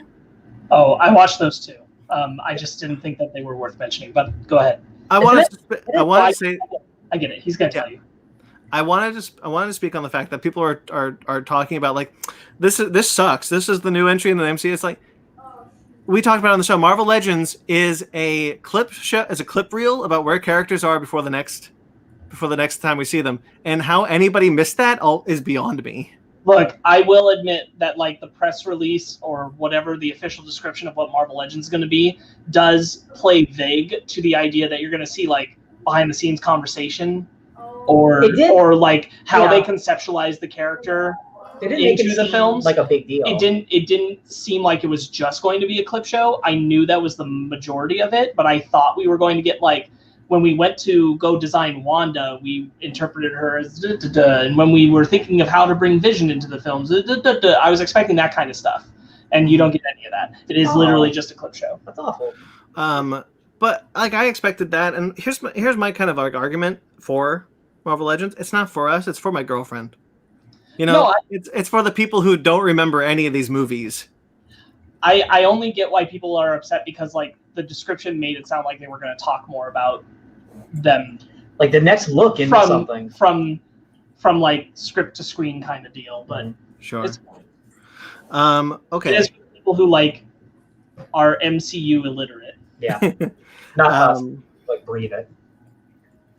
I watched History of Swear Words. Of course you did. The new Nicolas Cage Netflix show. Awesome. Really great. They go into the actual history of where these swears like originated, talking about how like the F-bomb is considered an acronym for fornicating in the name of the king or whatever. Oh, the king's consent, yeah. That's completely bullshit. That's not actually true, and that's like been a prevalent myth. And so like people, they get historians of swear words, which there is, and they get comedians to talk about like how their favorite swear words and things like that. They have a really great discussion about damn, which was honestly my favorite episode because they talk about how damn's not actually a curse word anymore. Like it should be considered one. So there's a lot of great stuff there. And Nicolas Cage is great. Highly recommend it. It's a lot of fun. I'm probably going to watch it this week. Absolutely. Yeah. I wish there was more. I read some comics. I'm almost done, I swear. We talked about Future State. We won't talk about that anymore. I read a lot of comics, but I want to highlight just a couple because I read Hawkman, and it's the final issue of Hawkman by Robert Venditti. That book's been going on for quite some time. I think since after Death Metal, or not the first Metal, not Death Metal. Yeah. That show was consistently one of the best books that DC ever put out, and I'm really upset that it's over. However, I really like the ending because the whole book was about how Hawkman wasn't just reincarnating through time; it was time and space. So we go to like one of his lives is on Krypton, and we learn that so he's like, whenever he dies, he could be reincarnated in the past, but on a different planet, or in the future and on Earth. Like there was like a bunch of like hopping back around with his lives. And I thought that was a really interesting concept, especially reinventing his origin to basically be like the herald of Satan. Yeah. And Shiera to be the herald of God, and like that became that sort of love story and why they were reincarnated together. Really cool. But now his deal is he is done. He has atoned for all. He was going to reincarnate and save as many people as he killed, and that's why he's been reincarnating. That's why he's actually been reincarnating. So he's finally saved as many people as he killed in his first life, and he is done reincarnating. And God basically said, "I'm going to send you and Shiera to your favorite life," and it sends them to the 1940s with the Justice Society of America. Nice. And I thought that was a really great way to end them. There's more to the ending that I won't spoil for people who are reading it. I know you guys aren't, but I thought it was really a lot of fun and a really great story. I love it. Cool. I caught up on Thor. I also caught up on Thor. I read 5 issues in a day. I really like that book. Yeah, I wasn't disliking it. I liked that first arc. I literally just spent 10 years reading Jason Aaron's Thor, and then I just felt a lot of the character, the personality was gone. It's slowly for Thor specifically, not the other characters. Because the book was very big and bombastic in scale, which is what I did like about it. So I didn't mind the personality was kind of gone. Now we're into like the Donald Blake stuff, and that shit just rips. That is some dark mirror like reflection of who gods are, and like that's some good shit. The Donald Blake killed Jormungand. Yeah. So if you guys don't know, Donald Blake is the doctor that Thor became in the 70s and 80s. And what was just like a hapless like a side idea, like, oh, let's just make him a human, right? And Jane will fall in love with this human character. Donny Cates does what he does, and he turns it into the most metal, sad thing you possibly can do, and it works. It really works. It works for this character specifically, because like what happens? It's honestly, you know what I was thinking of, Brandon? I was thinking of Wonder Woman 84. What happens when that person disappears? When you take someone's body, where does that person go? And that's what this arc is, but like the saddest version of it. Yeah. And, like someone who like was close to Thor and like feels betrayed, but also now he's a god. It's cool. It's cool shit. You guys should read Thor. Yeah, I agree. I really like Thor. I'm happy you're on the same page with me. Yeah. I'm not going to talk about this one yet, but I will talk about. I read the first issue of Homesick Pilots. That book rules. That is one of the best first issues I've read in years. No, I've been praising that book. I've been talking about that book for my entire life. I'm so glad you read it. Since the first pixel of panel was since its inception, I'm like, oh yeah, baby, that's the book, baby. Yeah, I really enjoyed that first issue. Ryan, can you say Dada? Homesick Pilots! And then finally, I want to talk about Gideon Falls, because that ended with its 27th issue. Jeff Lemire and Andrea Sorrentino. Yeah. That book was consistently amazing. Scary as hell. I've had nightmares. I talked about it on the show. And the ending is pitch perfect. Exactly what the ending of that book should have been. Good. Really enjoyed that. I dropped off of it a while ago, but now that it's over, I'm definitely gonna dive into it. No spoilers. I'm going to nominate it for our Fake Nerd Book Club series. Hell yeah. We'll see if we ever do that. We'll pick you. Will destiny decide? All right. This week, guys, time codes are going to be your friend because we are now getting into the bread and butter. We got a long episode, guys. I'm ready. Everything is going to be time coded below. You know the drill. Skip around if you don't want to hear 3 weeks worth of news. For those of you watching the live show, you're screwed. Well, they chose this. All right, we got a long list of people who passed away in the past 3 weeks. So we'll just go through them right now. Lynn Key, I believe that's how you pronounce it, who is an executive producer on the upcoming Netflix show, The 3-Body Problem. He died this week at the age of 39 because he was poisoned. And he died on December 25th. And I just think it's wild that he was poisoned in 2021. That's a bummer. Yeah. He was poisoned by a coworker after a dispute. He was rushed to the hospital and he sadly passed away. So, poison. John Huber. I figured Ryan might know this one. He's a wrestler. Yeah. John Huber is a wrestler for AEW. He was Brody Lee. He passed away this week at the age of 41. Yeah, I don't watch wrestling anymore, but online, a lot of wrestling figures are also big fat nerds. Like, spoiler for wrestling, guys, wrestling is just theater with fake wrestling in it. They're bigger nerds than most people in real life because they're acting 24 hours a day. Like, that's the thing I love about wrestling that I discovered as an adult. I would love to get back into wrestling one day. But anyway, yeah, this guy was great. He was a really cool dude. Like, I watched like a bunch of people posting videos online. He just seemed like a sweet soul. That's sad. Yeah. It's a bummer. Tuck Tucker, who is a SpongeBob animator and a Hey Arnold animator. He was also the director of the movie. Came out in 2002. He passed away at the age of 59. MF Doom, a rapper. Oh God! Dr. Doom-inspired rapper, passed away. Oh, I don't have the year how old he was, but he passed away on October 31st. He was young. I apologize if I don't have the. Very young. Yeah. He passed away, on Halloween, and we didn't find out until like the end of December. I guess that's just his family's choice. But man, guys, as a white guy who likes rap, like my opinion doesn't matter, but like a rapper who doesn't just rap about like nerd shit just because like it's a cool thing to do. MF Doom is a real nerd. Like he based his persona off Dr. Doom. He's the mask face villain.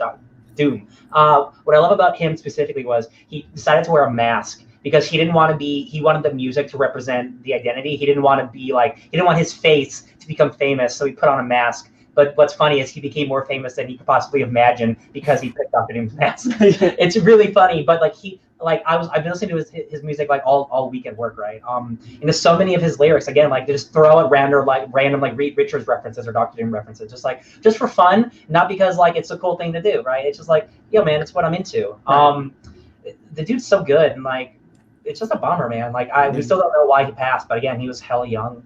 49 is 49, yeah. He was big on Adult Swim. Like Adult Swim put out one of his first records, actually. That's how I discovered him at a way too young age. At like literally like in 2005. I was like 13. I remember seeing stuff on Adult Swim. Yeah, that's a bummer. Yeah. Legendary casting director Mike Fenton, who was the casting director for E.T., Blade Runner, Indiana Jones, Superman, all those, and the final Sharknado film. The second Sharknado film, sorry. Although there's like 7 of those, I think. Yeah. He passed away this week at the age of 85. So. Long life. Tanya Roberts died twice this week. Yeah. TMZ announced that she passed. She's a Bond girl from A View to a Kill. She was also from that 70s show. Mm-hmm. TMZ reported that she passed away on January 3rd. She was confirmed to be still alive the next day on January 4th, but she was in the ICU. So she was, in fact, injured or sick. And then she died on the 5th. That's a shame. TMZ, they're the worst. I hate them. Yeah. Apparently getting sued before this, so good for them. Good. Marion Ramsey, who most famously Officer Laverne Hooks in Police Academy, she passed away at the age of 73 this week. What's that? Dave Creek, a character designer for Bob's Burgers, suffered a series of injuries from skydiving and passed away. Man, that's... I believe at 45. I didn't write it down. I don't know what's wrong with me. But young also. So. Yeah. I apologize. I didn't write a lot of these names down. I don't know what came over me. Brad Venable, who is a video game and anime voice actor, passed away this week at the age of 43. Yeah, this one, because I follow a lot of voice actors on Twitter, and I don't know what he passed away from, but a bunch of like Ben Lepley, Alejandro Saab, almost all of them were putting up candles. I'm like, wait, what's going on? Who died? And then finally they started putting up pictures and some videos of them working with him. So apparently, I don't know his work off the top of my head, but if every one of these voice actors who I do follow said that they've worked with him once or twice, then I probably heard his voice somewhere. Sure. He's in Final Fantasy. He's in Final Fantasy 7 remake. Yeah, 7. He's in. If you go to his Wikipedia, he's not one of the guys who plays a lead character, but I'm not joking. The dude probably has been in like 200 things as like additional voices or extra character or side character. He is. If you seriously go to his Wikipedia, go to his IMDb. He is in so much shit. It's insane. That dude is in like every single anime and video game ever made. It's like really impressive. Yeah. Steve Lytle, who is an artist most famously from Doom Patrol and Legion of Superheroes, passed away this week at the age of 61 with a cardiac arrest. Oh. And then finally, just today, John Riley, who was most famously in the nerd circle Hawkeye from Iron Man the Animated Series, way back when. But he mostly did soap operas, so he's a longtime soap actor. He passed away at 86 today. And there's also one more that I was actually trying to put in the doc, but wasn't able to. Tommy Lasorda passed away this week. What's that? That's more for me because he was a Dodgers legend. I see. He was the manager for the Dodgers from the 70s to the 80s, or the 90s, and he took the Dodgers to the 1980 World Series. Of course, the Dodgers won that series, which they won again this year or last year in 2020. And he has been in the Dodgers order. He's essentially what we all thought Kobe Bryant was going to be. Tommy never played baseball professionally. He only made it to AAA, but he was a coach. He was the third base coach for the Dodgers and then became the manager. And even after he was done managing, he still stayed with the team. And even after he officially, quote unquote, retired, he always had his seat at Dodger Stadium. He was at every home game unless he was in the hospital. And he was a special advisor. So he's been with the organization since he was inducted or since he could play baseball. Very cool. It was a big. I know you guys aren't sports fans, but for the city of LA, we were mourning number 2, Tommy Lasorda. Yeah. Week. Okay, I didn't put this on here, but I just want to wish Tom Kane, voice actor from Clone Wars and many other things. He's Yoda in Clone Wars, Akbar in Last Jedi. He suffered a stroke, but he's still very much himself, they say, but he can only get a few words out right now, so unclear if he'll be returning to voice actor after this, but he is in our thoughts. Yeah. I didn't know where to put this, so it kind of feels weird coming off of this, but The Exorcist is coming back. They're going to make a sequel to The Exorcist. Oh? Blumhouse is going to make a sequel to The Exorcist with David Gordon Green directing. Oh, the Halloween man. They're just getting in for everything, I guess. Sparks, did you say something? I'm not against this or anything. The Fox television series, The Exorcist, the first season of it is a sequel to the original film. Gina Davis plays Reagan. a grown-up version of Reagan. Yeah. Oh man, they're just gonna do that, just a big budget version of that. It kind of feels like that, Yeah. and let me tell you, that show was good. It's gonna be Halloween, but that show was really, really good, and it kind of makes me go, I don't need the movie of this. I really liked Gina Davis as grown-up Reagan and doing this series. This literally sounds like they're just gonna do the Halloween, but for The Exorcist. Yeah, Reagan's coming back, whether it's a recast or it's just going to be Linda Blair. I'm sure it could be good, but immediately I'm like, oh, we just did this though. The Exorcist show is way better than I thought it would be. I highly recommend it. It's only 2 seasons. If you get the chance, watch it. It's worth it. It's unfortunate it got canceled before it got to really get to its culmination. Exorcism. His name's escaping me. Harold and Kumar. Not Kumar. John Cho. John Cho is a main character in the 2nd season. He's the guy who gets possessed. Oh no! And he is a foster parent to a bunch of kids who have no other place to go, and they're just trapped in a house where he is slowly being possessed. I love it. And it's a really good season. I highly recommend it. Awesome. Yes, it's really, really good, and he's really, really good in it. And that is the follow-up story to the sequel to Reagan's story. They're both really good stories. John Cho, you mean Spike Spiegel? I do. Cowboy Bebop. I do. Coming out later this year. Holy crap! Coyote versus Acme is a movie that was announced, and I didn't hear about it until now. Oh. This is an animated / live action hybrid film about how the coyote is going to sue Acme. Why? Because they keep blowing up in the face. All the products always go wrong for him when he's trying to catch the Roadrunner. I'm into it. Okay. So you're calling it Coyote, not Wile E. Coyote? Yeah, Wile E. Coyote. Yeah, I heard you saying the Coyote. I didn't hear you say Wile E. The movie is called Coyote versus Acme, not Wile E. Coyote versus Acme. All right. Too many syllables. I really hope they get Steve Martin back as the CEO of Acme. However, James Gunn is now attached to this movie as a writer and a producer. Oh, write it. Oh, make it funny. Hell yeah. right now the movie already had writers Jeremy Slater, John Silberman, Josh Silberman, and Sammy Birch. They are all writing the movie together now. Jeremy Slater. Oh, he's doing something. Dave Green. Yeah, I think so. Dave Green, who is the director of the second Teenage Mutant Ninja Turtles movie, and the director of Dear Echo, which is a found footage movie I quite enjoyed. He's directing the movie. I'm up for anything that puts more spotlight on the Looney Tunes at this moment, honestly. Yeah, let's do it. Oh, yeah. We got our first cast look at Justice Society World War II. This is the second animated film coming out this year after Batman Soul of the Dragon. Mm-hmm. Looks like to be the same animation style as Superman Man of Tomorrow, which is, if it is, that's awesome. I like that animation. But we didn't get any footage, so we don't know for sure. But the cast was revealed to be Stana Katic as Wonder Woman, Castle's own, The Spirit's own, Batman Arkham City's own. Yeah, that works. Matt Bomer as the Flash. Alicia Rotaru as Black Canary. Chris Diamantopoulos as Steve Trevor. Ahmed Abtahi as Hawkman. Matthew Mercer as Hourman. Armin Taylor as Jade Garrick. Liam McIntyre as Aquaman. That's pretty good. McIntyre, yeah, that one. Ashley Lothrop, sure, as Iris West. Interesting.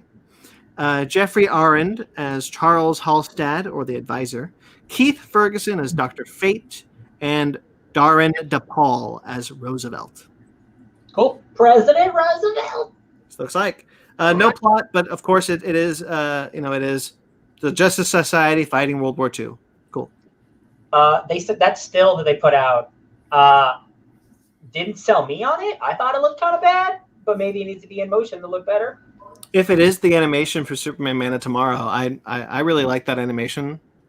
Sure, but did you see the picture that they put out? Because I did. Like, if it's like that. Well, it did kind of to me. Oh, I thought it looked worse. Yeah. Well, we'll see what happens when we see a trailer. I like the JSA, so I'm excited for this. Absolutely, yeah. Hopefully it's good. All right, the CW is not moving forward with Green Arrow and the Canaries, the Arrow spinoff. Good. I don't mean this in a mean way. I just mean I'm all for that they wanted to bring the female characters from Arrow to the forefront. I just didn't feel like with the episode that was essentially a backdoor pilot episode that they had a show on their hands that was going to be any different than just Arrow again. And I don't need Arrow again. I had too many seasons of Arrow. I wish they had done this spinoff 3 years ago. That's when it was needed. Mm-hmm. I would love to see those characters explored somewhere else in the Arrowverse in a different way, but I don't need another Green Arrow show that's just the Arrow again. Yeah, I got that. I don't need that. Even though I like those ladies and I'd like to see them play those characters, I don't need more Arrow. Well, Warner Brothers agrees with you, apparently. Although I really, really want to know the answer to some questions like how Black Canary didn't age at all and why she transported for some strange reason from the end of Crisis of Infinite Earths into 30 years in the future. That's a good question. I also want the answer to that. Okay. On the Monday after Wonder Woman dropped, which means this was actually shortly after we did our episode, so that was a week later. Wonder Woman 3 has been fast-tracked by Warner Brothers with Patty Jenkins returning to direct, and of course Gal Gadot as Diana. They were really quickly to announce that this is coming at you fast. I mean, good, because Wonder Woman 84 took too long to get to us. So it's weird because if they're definitely fast tracking it, Patty's working on a Star Wars, so unless she's not, and Cleopatra also an interview with Patty Jenkins before Wonder Woman 84 came out, saying she wasn't even sure if she was going to direct the next movie, but she definitely has she's involved with story and producing, and we'll see when we get there. So maybe she's talked to them, and since then now we'll direct it. But fast track means we're making that movie next year. Not we're waiting for you to make 2 epic blockbusters first. So yeah, she herself has said I'm doing Rogue Squadron first. Yeah, so like, unless that movie's happening like really soon, maybe fast track in DC movies just means not take as long as Man of Steel 3. Yeah. Or, get it out within whatever. 5 years. Yeah. The Flash. Shazam 2. Yeah. We don't want the Flash. 2. I mean, like, fast track means don't be Shazam 2, which has taken 5 years. It's going to take too long to come out from its first one, let's be honest. They made such a mistake casting those kids as teenagers. My God. You mean those young men? Yeah. How long has it been since we got the announcement for Green Lantern Corps and they haven't said anything about it yet? No, it's an HBO thing now. It's completely different. That's right. There's no Green Lantern movie. No, it's not. Don't believe it. I look. I'm glad Patty Jenkins is coming back because, like, I think that more female directors need to fail upwards. Yeah. No. Sure. Like, yeah, Wonder Woman is still good, and the movie she made before that is still good. It just this newest one was bad. That's all. But a normal director would have, like, someone who wasn't Patty Jenkins. And the unfortunate reality of film that is hopefully changing for the better is that if a female director gets a dud, that's it. We don't see them for years. Yeah. That sucks. I'm glad that didn't happen here. Well, I also think, like, it really depends who you talk to if Wonder Woman 84 is a dud. True. Spoilers for our review. It's certainly underperforming, but is it a dud? Yeah. That leads us to Walter Hamada, actually. He was in the news quite a bit. Walter Hamada's contract has been extended. He is the president of DC Films. He's the guy that runs them all. And I want to talk about this specifically because he's looking to expand the slate of films to 4 theatrical releases and 2 HBO Max releases a year. That's the two that he's thinking about are Static Shock and Batgirl for an HBO Max release. Yeah, I love. Yeah, let's put the lady and the black guy on the tiny TV. Let's get all the potentially black lady. But also put the potentially black lady because Jim Gordon's black now with Jeffrey Wright. Yeah, that's whatever. Okay. You guys heard the rumor that someone messed up the tweet that led to Michael Keaton being the main Batman in the DCEU, right? That whole thing was stupid. It was like, honestly, if you went back and you read his response, it was obvious what he was saying anyway, and people just misconstrued it and decided to turn it into a headline. It's like, I was being pretty clear, but I guess I'll be extra clear. Yeah. That whole thing was stupid. This yearly plan will start in 2022. So no, it won't. No, it won't. No, it won't. Are you kidding me? They can't even get Shazam 2 out yet, and they're saying 4 movies a year. Technically 6. What 4 movies? Yeah. What 4? Like let's just talk about Aquaman, Flash, Aquaman 2, Flash. They're making the Black Adam movie. Okay, Black Adam. That could all be next. Yeah. The Batman's this year, isn't it? New Gods. No, it got pushed 2022. New Gods, Suicide Squad. Yeah. Justice League Dark, maybe. They can do it. No, they could do it, but they're not going to. They're not going to. No, I'm 100% with Sparks on this one because DC's track record was like, hey, we're going to do a thing. It never freaking comes out. It got better lately, but yeah, you're right. Let's see them consistently get 2 out a year for a little bit, and then I'll believe that we can maybe do 3. And this year it happened because one was at the beginning of the year and then one was in December. Aren't we getting 4 Marvel movies this year? Eternals, Shang-Chi, Black Widow, Spider-Man December. Yeah. Yep. Wow. We are. But to be fair, part of that is because of COVID. Yeah. True. So and in Marvel Studios' mind, they never count Spider-Man in the count. So it's always Hi, Luna. Oh, Emma. That's Emma. It's always 3 movies as far as Kevin Feige is concerned. He's like, oh yeah, and Spider-Man. Yeah. But like they don't push it past that. And like my problem with it is that Marvel Studios earned it, even if they are doing 4 movies a year forever. They earned it. DC hasn't earned it, and he just wants to. This is the same as when Bob Iger came out and said there's going to be a Star Wars movie every year.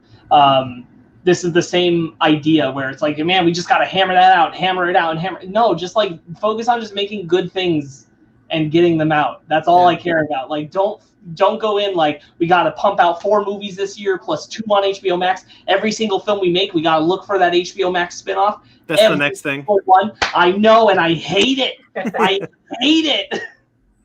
Yeah, he said, and I quote, every project we put out, we're looking for the potential HBO Max spinoff. Oh God, we're gonna be getting like the Aunt May as a spy spinoff movies, but for DC now. He's basically saying we're looking for 4 to 6 HBO Max spinoffs every year, and I'm like, no, man, no. If I may, Speaking of humans, my gentlemen, how about no? Yeah. Please don't aim for quantity, aim for quality. Yes. Yeah. Walter Hamada also confirmed that they're taking a more multiverse approach to everything, so their movies will not always take place. Whatever, we knew that. That's fun. Like, That's what Jim Lee said at DC Fandom. That's not new. Yeah. Then he said something that angered a lot of people. As that happens, there are no plans for future Zack Snyder DC movies, and Zack Snyder himself confirmed that I'm not thinking about it right now. He specifically called it a cul-de-sac, which I thought was a really good way to. I have the quote. I have the quote. Describe the Snyder Cut as a storytelling cul-de-sac, a street that leads nowhere.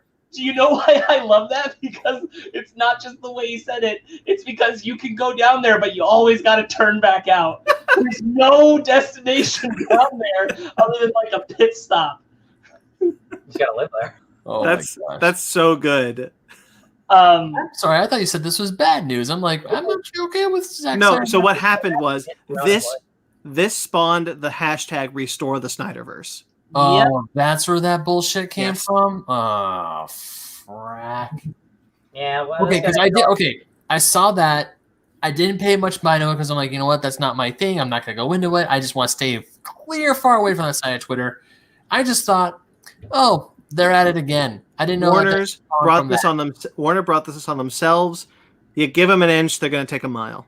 Look, I really love. I'm not saying any like this is a 100% thing. I would just really like to see the Venn diagram of Trump supporters and Zack Snyder supporters. Just how much that overlap is all I'll say. Probably yes. And specifically the Snyder cult, right? You're talking about the Snyder cult, right? Yes, I am. Yeah. Hey, the other guy I argue is a cult too. I'm not talking about the people who are like, I like a Zack Snyder movie. I like a Zack Snyder movie. That's fine. I'm talking about the people who are like, restore the Snyderverse or DC is dead. Those people. Well, yeah. So there you go. And Zack Snyder himself said that. I didn't think I'd get to do this. This is an old movie. This is it for me. I'm busy.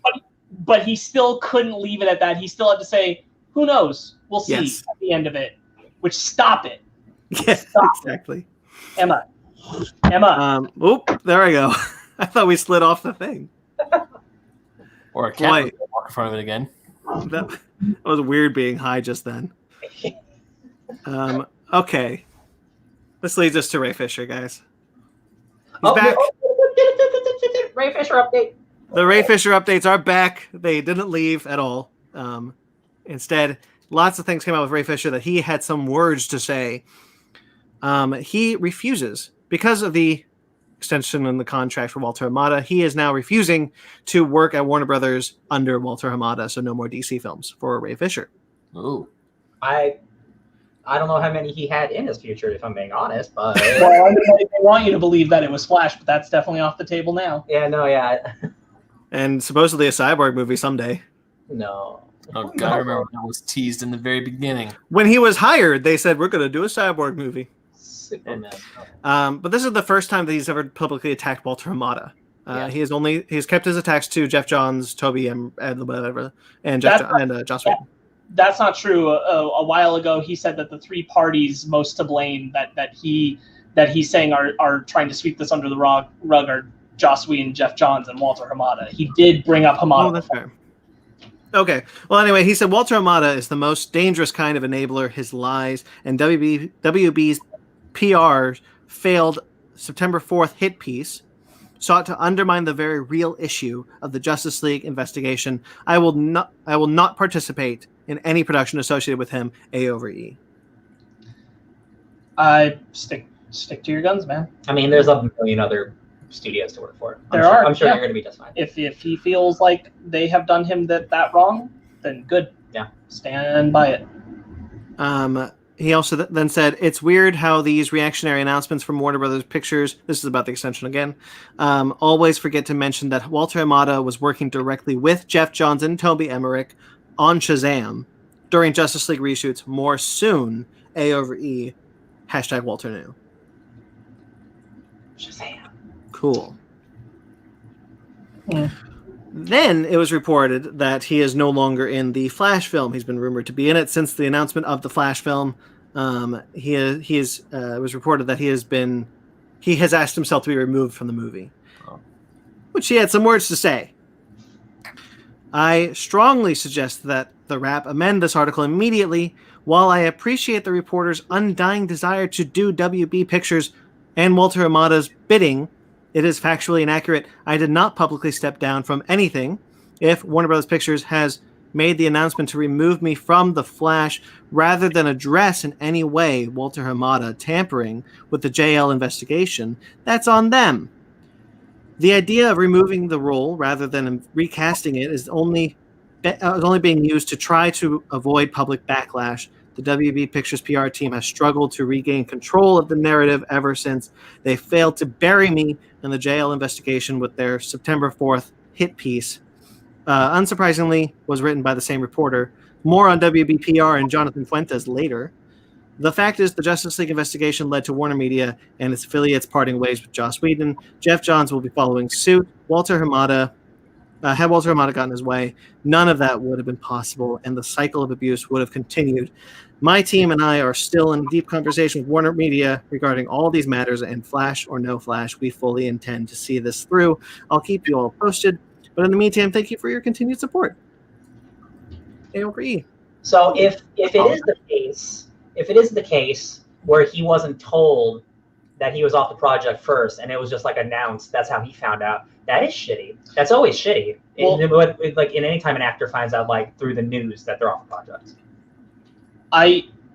It's hard to make sense of exactly what the events were, but I know like the Wrap was reporting that he refused to be part of it, and I'm like, I just assumed that was based off him. They were just running a headline based off of him saying, I'm not doing Warner Brothers films as long as Walter Hamada is there, which basically says I'm not in Flash by association, because they're not about to fire the guy that they just made the president of entertainment over this dispute, clearly because they completed an investigation and they clearly don't feel that Hamada had anything negligible to do with it, or they wouldn't have just promoted him. Yeah. So they're not going to fire this guy. So Ray Fisher making that kind of statement is him saying, I'm not in Flash. So I think that's how they were interpreting it. And then he's like, but that's not what I'm doing. And I'm like, I get you. Like, you aren't saying you're directly refusing to be in Flash. But he's just trying to reiterate his point that I'm not working with Hamada. Yeah. Boy, you got to feel like the investigation had to turn up enough that, like, if Hamada was involved, like, someone would know. I mean, like, you could say, like, big company, all that kind of stuff, but, like, I don't know, man. He's kicked up enough dirt. I feel like if Hamada had, and also there's the Jeff Johns news I'm sure you have on there too, right? I do. Yeah. So, I mean, like, that kind of makes me, I don't know. I feel like Ray Fisher has good reasons and everything. I just hope that, like, everything that he feels so staunchly is accurate about, like, these people isn't just him, like, connecting dots because of what he does know happened, and then just saying, like, yes, Hamada was connected to it, absolutely, rather than, kind of ballooning it. Yeah. I want to be on his side. Yeah. I do. I'll skip over to the Jeff Johns news because it directly relates to this. Jeff Johns has stated, Warner's has stated that Jeff Johns will continue to be a showrunner on the second season of Stargirl and the executive producer on Batwoman, Doom Patrol, and Titans. So he is still working with Warner's. He has not stepped down. Yep. Warner Brothers issued a statement to the Wrap. They like the Wrap. Wrap it up.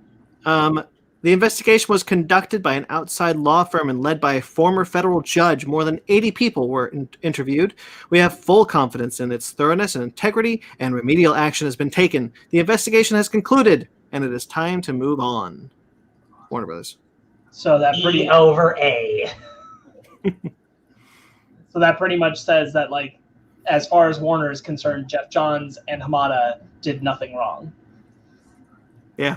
And although they haven't made any public statement about it, we're led to believe that the only person they found of any wrongdoing would be Joss Whedon. And even then, that seems to be on a thin level, since all they did was take him off a project rather than like publicly say anything. Yeah. It's a weird situation. Speaking of weird situations, Zack Snyder was in the news this week, as I talked about a bit. But in that same interview, he talked about a comic he wants to do desperately with Jim Lee about the death of Robin. Nope. About how Joker killed Robin. Nope. You don't want to see that for the 40th time? No, I don't. I'm done. Nope. But I'm going to paraphrase what he said. He was like, it was supposed to be in the nightmare realm, and Cyborg was going to do math, and Flash was going to time travel, and they were going to deal with Batman's trauma of having killed the Joker, of having killed Robin. You have to relive that trauma and whatever. You put this in the news, Brandon? Yep. All right, I see. I see what you're doing to us. Slowly making us go mental. I want to read this comic. Come on. But he wants to do it, guys. Doesn't he want to do it with Jim Lee? He wants to do it with Jim Lee, yes. So it was going to be a comic that was canon to his movie? Yeah. I'm not against that. For a canon for that, like whatever. It should have came out when the movie was coming out, maybe. Yeah, it doesn't matter anymore. Yeah. That's a cul-de-sac, baby. It's a storytelling cul-de-sac. Maybe he was going to explain how the Flash time traveled back to Batman, but yet he still woke up like it was a dream. No, that's happening in Justice League. The 4-hour cut, yeah. My favorite line was, the Joker is somehow involved in the stealing of the mother box and using it to create the treadmill. Cyborg is going to do the math. Yeah, the Cyborg math. It's like, what a sentence. Cyborg is going to do the math. I don't want him to have anything to do with these anymore. I'm so Don't tired. worry, he has a zombie movie coming out. It's probably going to be good. I'm Dave Bautista. I'll watch it. Yeah, like it's got a good cast. Like I'll watch another. Tig Notaro. Yeah, I'll watch another zombie movie by him. Sure. Tig Notaro was in Star Trek Discovery this season. She's good. That's true. I love it.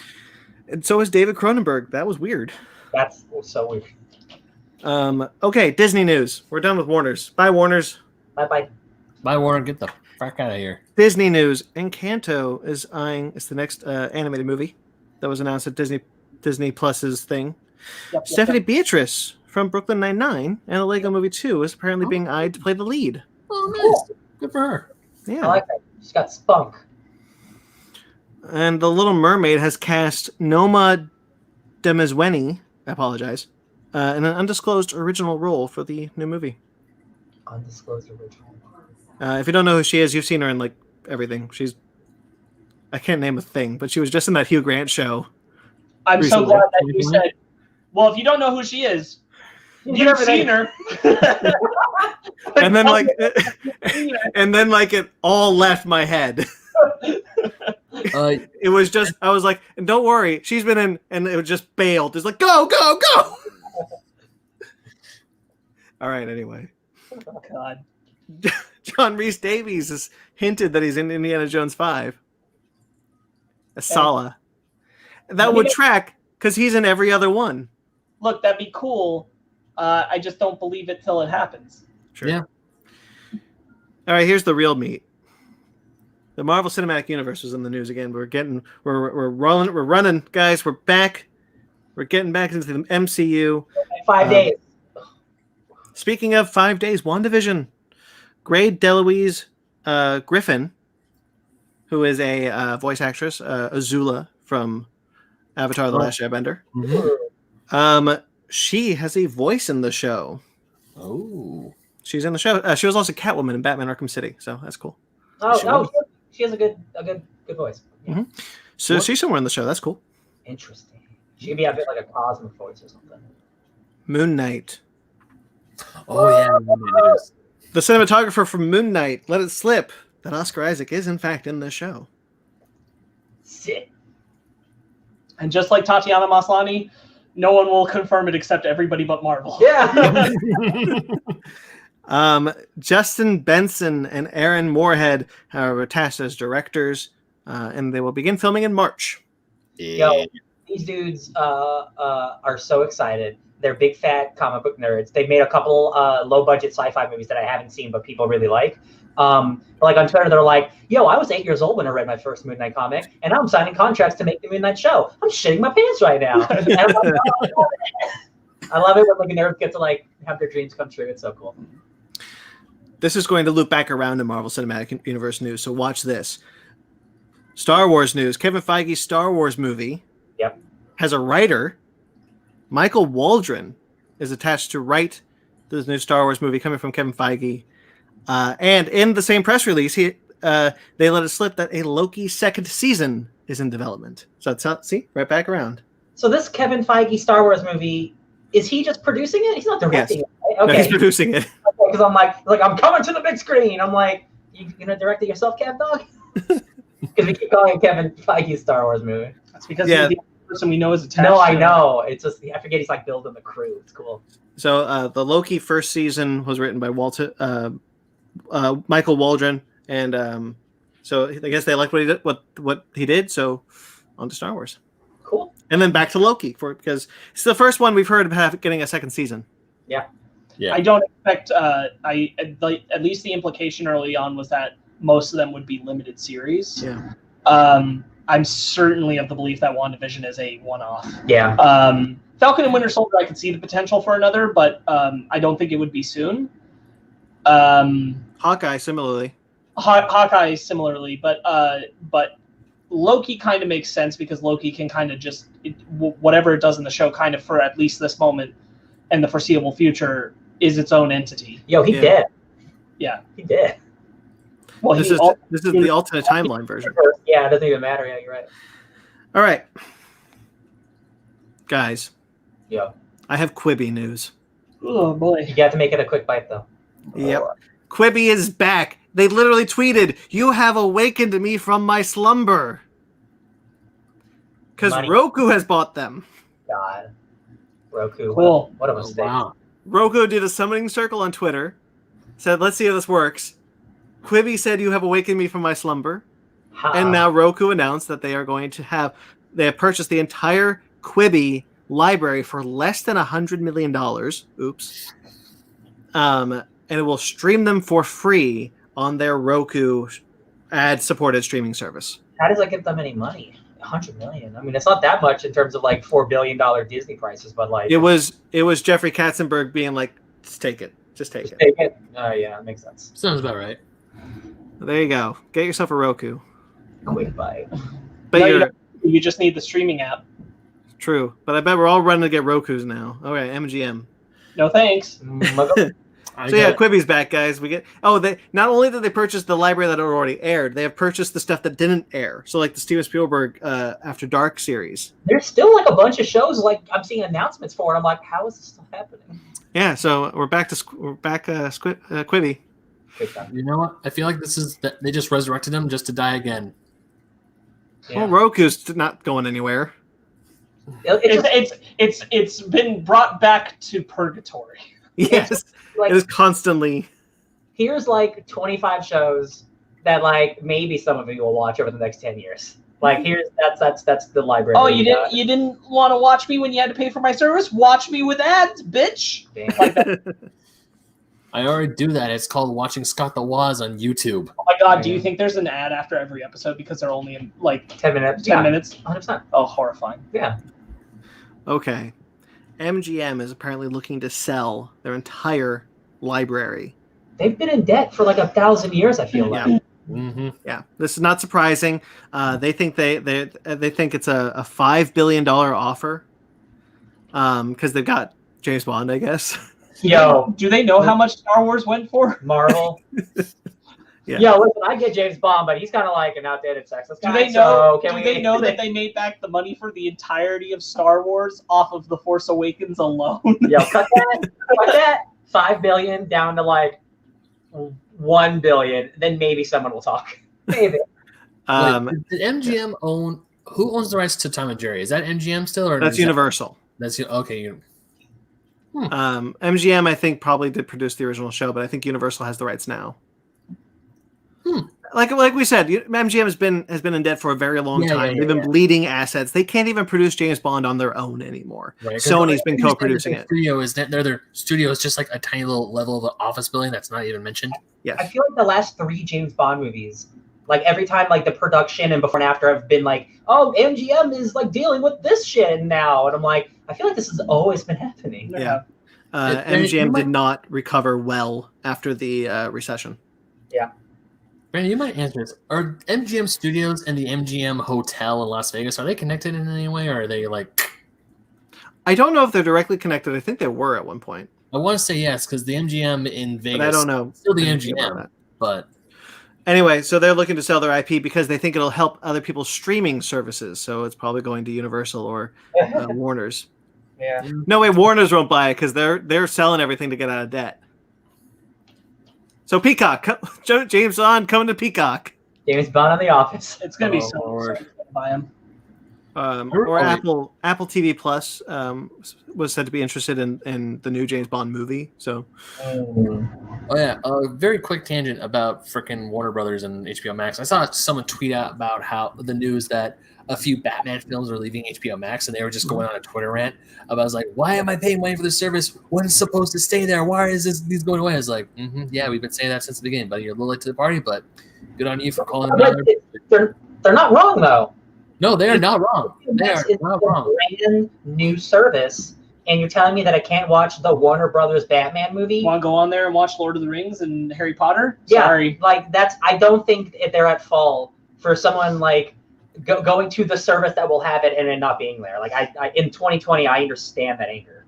Yeah. Oh no, I'm not mad at the person who tweeted. I'm still mad at Warner Brothers because it's like, here's our service. I'm like, cool, all your IP is on there, awesome. About that, it's like, hey, here's like. I remember I'm sure that when the contracts are up, like Disney Plus doesn't have a lot of. I'm not defending it; it's complete bullshit. But like Disney Plus has things like, well, this is still contracted out, so wait till the contract is up and we'll have it on Disney Plus. I think once HBO Max, once Warner Brothers has run up all the contracts, which will be in a couple of years, especially with HBO, I think that'll change. But also, like, you got to remember the HBO thing; they only buy temporary licenses to stream movies. I get you. The one thing about Disney that I give them credit for, especially when Before Last Jedi went on to Disney Plus, is that they said flat out, like, this is coming. We just have to wait, but it's over there, but it will be here soon.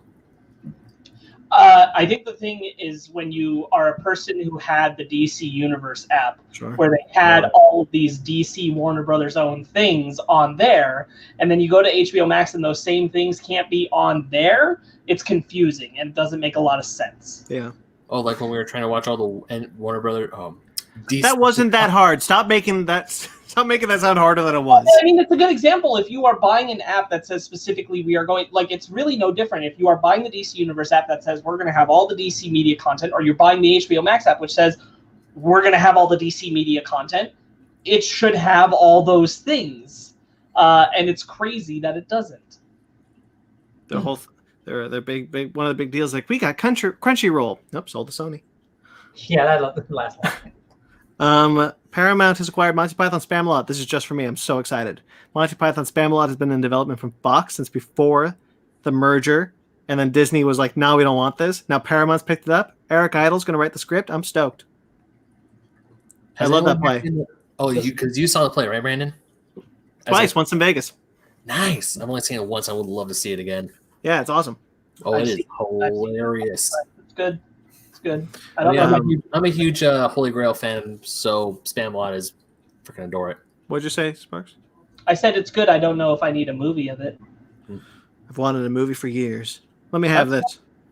I think my only thing is I'm like, I get Spamalot the musical. I don't get it when you have Monty Python and the Holy Grail the movie to be a movie. I'm like, unless you're gonna change up from stage to screen, lose a lot of the things that are referencing the Holy Grail in Spamalot. You do you did this. That's no different than what the producers did. Well, that's true, but I feel like that was one for one kind of story, except it's music, right? Sure. Whereas like Spamalot is referencing the movie, and now I'm going to get a movie referencing a movie. That's what you're going. And not in like parody, in like a I am an adaptation of that other thing. That's the only reason why I kind of hesitate, because like, you know, I think Spamalot's really great. Just a good portion of those jokes are just reinterpretations of the Holy Grail. Mm-hmm. Well, we'll see. I'm excited to get this. I love the Holy Grail.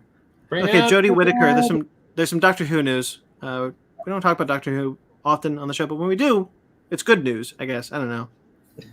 That's not what I wanted. Jodie Whittaker might be leaving Doctor Who. That's not good news. That sucks. Yeah, right. Nobody knows for sure. Nobody knows for sure.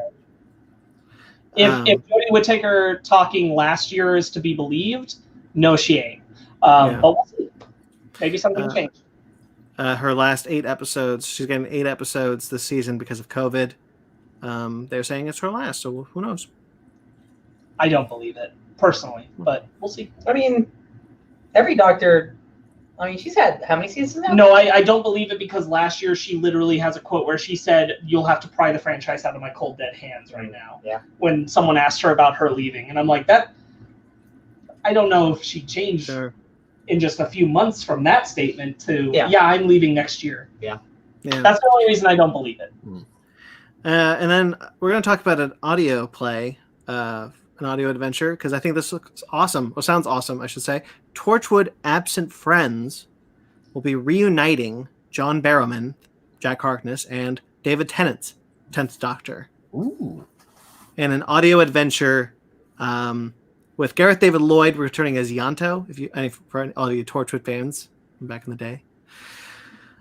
Absent Friends will explore the city of Cardiff as it's plagued by the voices of the dead, which have been sealed inside an abandoned recording studio for 17 years. In order to solve this problem, the Doctor places himself in charge of Torchwood. Torchwood has been hunting for the Doctor since 1879, and now they found him. They may regret it. Oh, I really want to talk to or just like know the Dave Filoni or Ken Knapsack of Doctor Who. Oh yeah. Who, like, knows the canon inside and out, where all the books fit, where all the audio dramas fit. God. Like, I want to know that guy. This is exciting though, because obviously it's Jack and the Doctor returning. I mean, obviously he's back on the new show, but it's David Tennant, and he's back in the Christmas special. Yeah, New Year special actually. Yeah. John Barrowman and David Tennant returning. If anyone saw the clip online, I don't know if anyone did. There's a brief clip online. It's just an audio thing. It sounds really great to hear their voices together again. It was brought joy to my heart. That's good. All right, comics. Steve Orlando is coming to Aftershock again with a new project called Project Patron, which he is going to be doing with Patrick Piazzalunga. This sounds dope as hell. 30 years ago, the world watched in horror as the Patron, a hero sent as humanitarian aid from a different dimension, went punch for punch with Woe, a primordial beast and a perfect match for our mighty protector. In the end, hero and villain alike fell, but the Patron returned and continues to defend us to this day, at least. That's what we've all been told. The truth is, the Patron died that day, along with Woe. The UN replaced the Patron with a Reploid designed to mimic the real Patron and continue on his mission of protection. Today, the Patron Reploid is secretly piloted by an elite team, a team prepared for anything except for the death of one of their own. So it's a superhero story, but the superhero is a robot, and it's just the team behind the superhero. That sounds cool, man. I'm into it. I love Story of Orlando. He's cool. It's a mech superhero. Yeah, it's a mecha hero. Yeah. Anyone reading Commanders in Crisis? Yeah. I like it a lot. Yeah. Okay, did you guys think that there were too little X books? You know that opinion of me. Well, the 12th X... Ben definitely didn't. The 12th X-Men title is coming. I actually counted them. This is the 12th. The Way of X. Guys, Remember X-Men when Nightcrawler was like, I want to start a religion, and we all said that sounds cool. Mhm. This is the book. This is The Way of X from Cy Spurrier and Bob Quinn.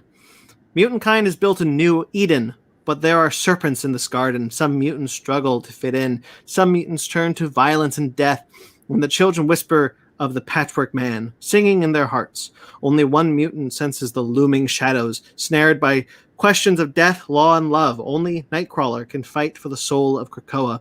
Only he and the curious crew he assembles, including fan favorite Dr. Nemesis, Pixie, and Blink, can help mutants defeat their inner darkness and find a new way to live. This is the way of X. This is the way. Yeah, Cy Spurrier rules. He's written X-Men before. He wrote a great X-Men Legacy run. He also wrote a great X-Force run and a great Legion run. So him coming back to Marvel is kind of like Kieran Gillen coming back to Marvel after a while. It's like, yo, this heavy hitter's coming back, baby, because he just did Hellblazer at DC. Yo, baby, Nightcrawler and religion. I don't know what else the book's about. It sounds cool, though. I did read an interview and Cy Spurrier said, everyone thinks this book is going to be about religion. And while, yes, it kind of is, it's really not the point of the book. So I'm actually curious what the real point of the book is, because that's kind of like what I thought Nightcrawler's whole thing was going to be. Probably Nightcrawler.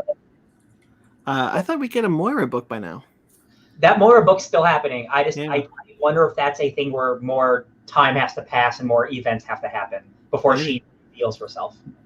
I think it's probably going to be more an exploration of, through Nightcrawler, a challenge of faith in what they're doing on Krakoa. Mm-hmm. Yeah, good. I think Nightcrawler is going to become the epicenter of the questioning, is what we're doing right? Yeah, that's true. That's good. Yeah. Dr. Nemesis, yeah, is a fan favorite, and Cy Spurrier has written him before. He's a scientist from like the 1950s, and he says things like, "God, blimey, this is amazing!" And it's like he's like the cheesiest like 1950s scientist guy, but with dual blades, dual guns. He's sick. When you think about what we've read in the X books so far, I highly suspect that what's going to be happening in Nightcrawler's book is people who have been resurrected, who are having questions of like, am I really myself? Yeah. Or am I a new version? Shit. Where are they going to go for the answers? It's going to be to Nightcrawler's new religion that he's Did you read answers? Did you guys read the latest X Factor? So I didn't know it came out because it wasn't on my pull list and it was sold out. So I didn't even know it came out until after I got home. I'll only say that I think a similar thing to what you just asked is happening at X Factor right now. I mean, it makes sense because X Factor is the leading questions for that kind of thing. But I think people who have been around, and I think where those questions are going to get explored and conversations are going to happen about it, is going to be in the Nightcrawler book. Yeah. More like spiritual questioning and stuff, yeah. Okay, trailers. Oh, thank God. Look at that. Look, this is almost just a little bit longer episode. We're fine. Coming to America, the new Eddie Murphy movie sequel to Coming to America. I think that first movie is great. I think this trailer is fine. I think it feels just like a lot of, remember Coming to America? There's that movie. Okay. Yeah, I never saw Coming to America. I thought this looked pretty okay. I need to see it. See the original first. It's a good one. I was telling Ryan when we were watching it that I haven't seen it since I was like 12 or 13. So I need to watch it again, and I'd probably reconnect to it more. The one thing I will say is I'm glad that they're doing it at a time when James Earl Jones is still around to be part of it. Yeah. Yeah. Sure. Okay. Earwig and the Witch had an American trailer, so in English. Still not a fan of the animation style, but I do like Dan Sears as a cat. So I think that the animation, more than other animations, is all the more hurt by the dub, where things just feel horrendously out of sync in a way that even other Japanese animations don't.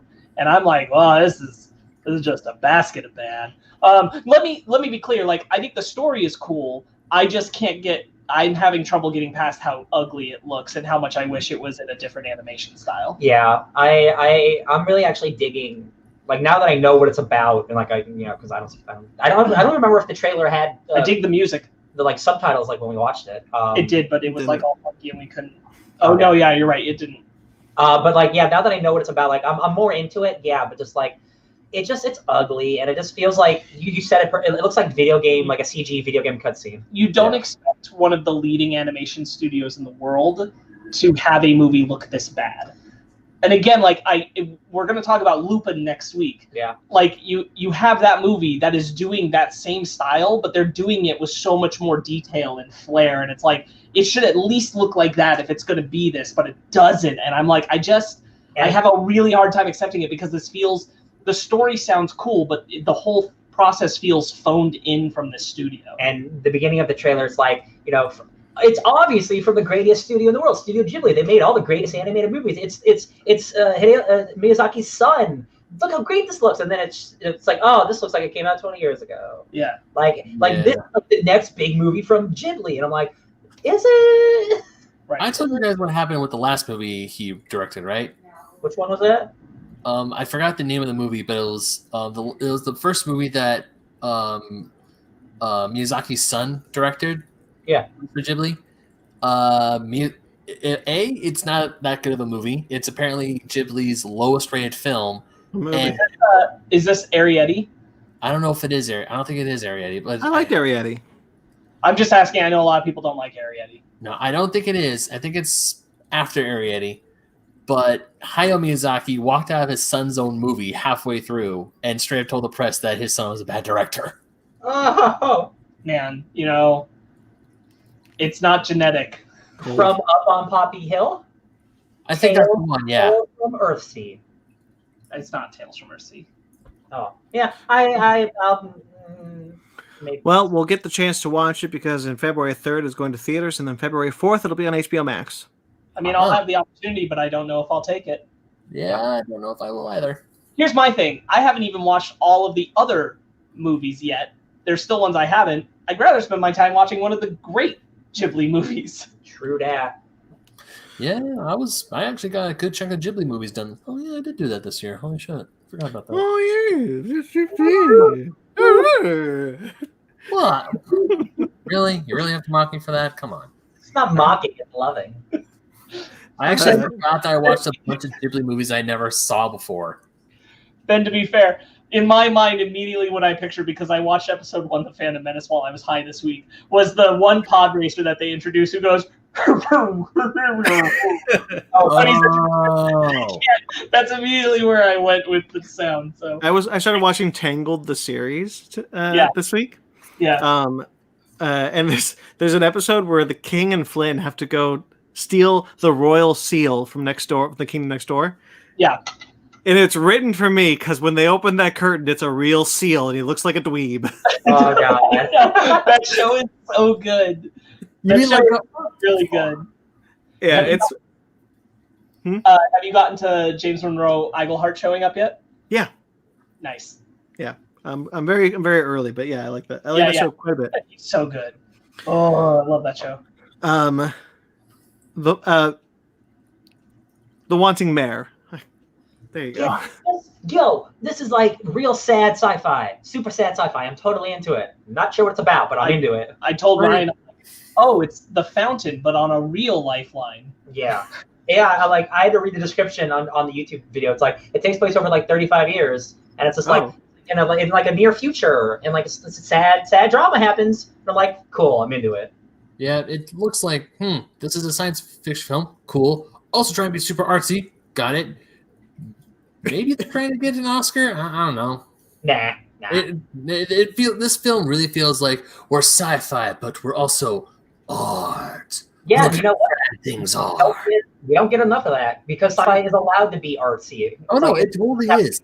Aliens. It totally is. The thing is, when all the stuff that was going on, I was like, I'm watching this. I'm like, cool. Those are some really cool shots. I have no idea what the fuck is going on. Yeah, it's a sad drama. It's a sad character piece. The old people are also the young people. Spoilers. Wow. Okay. Lockdown. Oh, this was the Anne Hathaway one, right? Yeah. Yeah. I like the cast. I was on board more or less until it got to we are rich, wealthy people who are actually faring pretty well through this thing, but we're going to go steal a real expensive diamond because, screw them. Okay, I totally understand what you're saying. I get it. I get it. You're looking at that as the social agenda. I get that. However, I feel like this trailer buried the lead completely, and I was 100% more into it when it was like, we're going to steal a diamond. Yeah. I thought this was a movie but going to be between a husband and a wife who are just at each other's throats. It spends a minute and a half of the trailer's runtime being like, hey, romantic comedy during COVID. And then the last 30 seconds are like, no, we're stealing a diamond. We're a heist movie, actually. Yeah, the second they said, yeah, we're going to steal a diamond, I'm like, what? It literally was like going one way. Surprise, heist movie. I 100% agree with you, and I have no problem. I'm super interested in the heist movie during the lockdown. That is an interesting concept. I'm on board with it. My problem is that first minute of the trailer still counts for something, and what it established is that these characters are faring fine, and then they're going to steal a diamond. If they were characters not doing well, I'd feel differently. But like the worst thing happening to the wife is, yeah, I'm forced to fire people.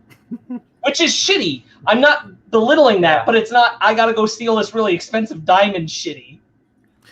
Okay. This feels like it was made by a bunch of people who, I said this to you, who really wanted to sing in that Imagine video that Gal Gadot put out. Like a bunch of really rich liberals who are like, man, it's tough for people out there. Let's make a song for them. Yeah, rich people. Cool. Yeah, that's my only thing about it. Like the heist concept is really cool. Yeah, I like the cast a lot. Yeah, I just like that minute counts, and those are those characters, and I'm like, I kind of don't need to watch those people steal a diamond though. Can I see someone else do it? Can we see? Like, I want to see me steal a diamond, not someone who can afford to buy that diamond. Okay, guys, I think we can go get the Declaration of Independence. I mean, oh yeah. I agree. I don't think I want it anymore. It's lost power to me. It's lost value. That's so true. If Nicolas Cage can do it, anybody can do it, apparently. I believe it's already been done. Yeah, it's not even there. It's not even there anymore. Someone just walked in. Hey, can I have it? Sure. I really liked someone photoshopped in the chaos at the Capitol this past week. Someone actually photoshopped Nicolas Cage with the Declaration of Independence. Out. He took the opportunity to steal it at that moment. Yeah. God, wait, is the Declaration at the Capitol building? I thought it was in a different building. No, it is. Doesn't matter. Yeah, it's there. The joke is we can apparently just walk in.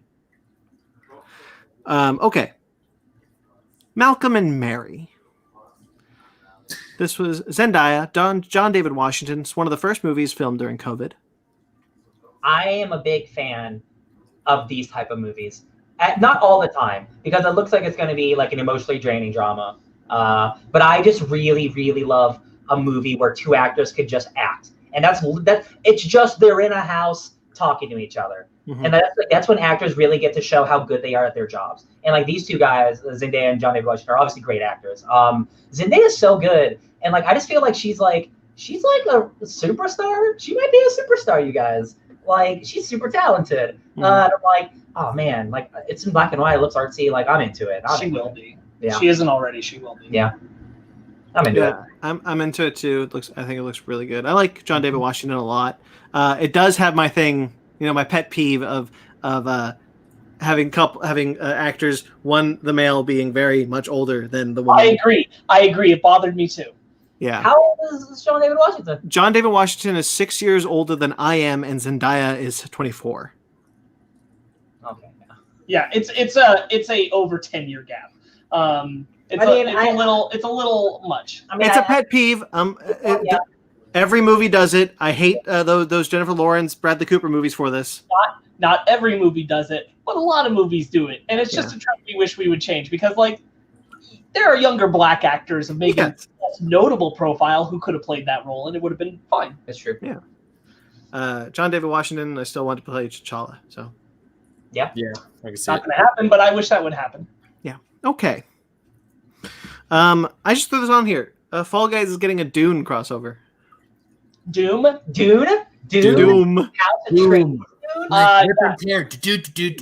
Yes. I said Dune on accident. I apologize. It is Doom. In the background. I'm so excited, and I sent it to Matt this morning. Does he play Fall Guys? Yeah, he's hold on. You guys vamp for a second. I'm gonna find a map text. I haven't played Fall Guys in a while, but man, it's been a while for me too. But if the Doom guy is the costume that I can earn crowns to, and the new season happens, so that means I should get I should get 10 crowns quicker just by leveling up. I might be playing Fall Guys once we're done recording, so I can get I think the costume is really cool. I've never played Doom. God, I did it again. Okay. From our friend Matt. You know, I grew up playing two kinds of games primarily, platformers and FPS games. Every now and then, people would show concern because I was somewhat young to be playing games like Quake, Turok, or Doom. They worried that these games may make me violent. Arguments we've all heard a million times, but never did those games fill me with the kind of violent rage I experienced when I played Fall Guys. These anti-gay people are looking in the wrong direction. It's not the dude with the chain gun you need to worry about, but these fungly little Vienna sausage-looking mother effers. Oh, God. It's so true. I felt that rage when I was going for Godzilla. Yeah, exactly. And he's felt that rage a lot, but he's been playing it, and now Doom's coming, and he's like, "Oh, the gauntlet has been thrown." I actually really want to try and get the Doom guy costume for my wall guy. All right. I was able to get Godzilla because Fanny was able to win the final crown for me. Oh, you had your girlfriend help you. I slaved. No, you earned that. You earned the costume. I had help. Okay. Outside the Wire, the new Anthony Mackie Netflix movie. Yeah, that looks awesome. Oh, looks rad.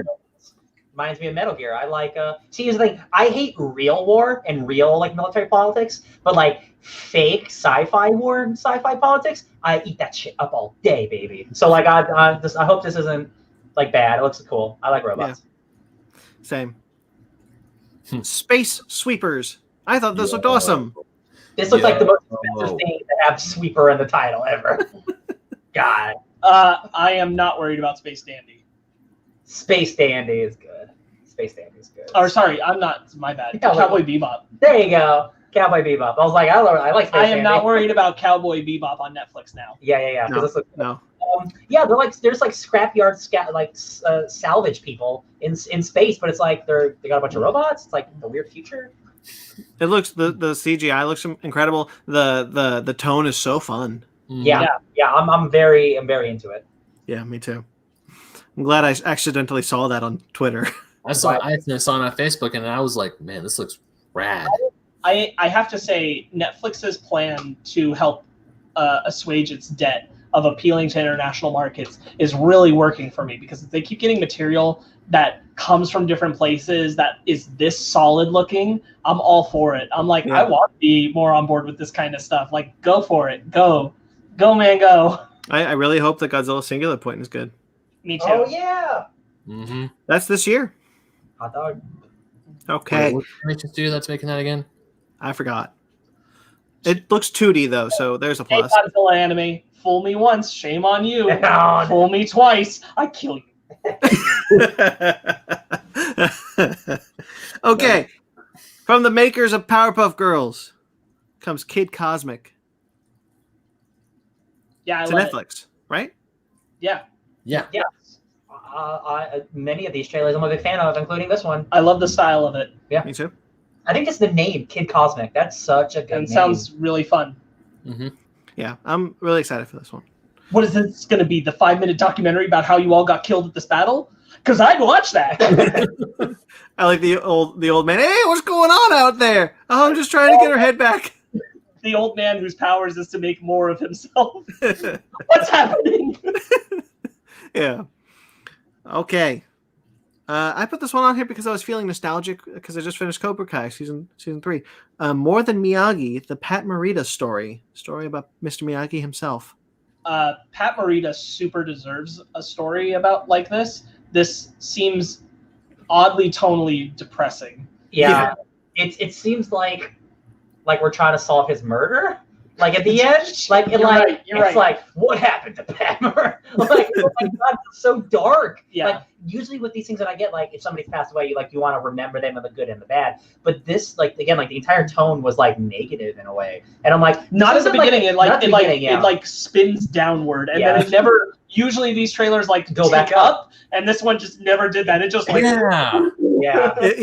was like Pat Morita created the most iconic character. He had a drinking problem and a drug problem and blah blah. You're like, pull up. No pulling up. No, yeah, because I'm watching this trailer. It's like, okay, it's gonna do what biopics or documentaries like this do. They go, it's like he was happy, then the sad stuff, and then it's like here's a little bit of the road to redemption, what you're gonna get if you watch the whole movie. But it just kept going down and down and down and down and down. I'm like, please stop. That's his life, and it was just only sad from after there. So don't even make it. Well, I'm really interested if they're gonna tie in any of the like. I'm sure they will, because this obviously was part of the problem was Pat Morita being kind of disliked by a lot of his cultural community. Yeah. Because like a whole lot of people, not necessarily his community, but a lot of Asian communities in America had a big problem with Pat Morita because he played Mr. Miyagi, and they felt like it was very stereotyped in a sense, because Pat Morita doesn't have an accent, he's very American. Yeah. Extremely American in his real life, and they felt like he was a very phony representation. Yeah. So I wonder how much that's going to play into it for sure. But I definitely, I hope the documentary doesn't end in the same like downward spiral negative tone that this trailer did, because that definitely puts me off of it a little bit. Mm-hmm. That was just weird. Usually you don't get that in these kind of trailers. It usually spins around towards the end. Yeah. Did you guys watch Skyfire? I wish I didn't. No, actually, it looks fine. It looks kind of fun. It's one of those where they get like an American actor to be in it for probably like 5 minutes and he gets main credit. Like it's got a big budget. I don't think disaster movies are my thing at this point.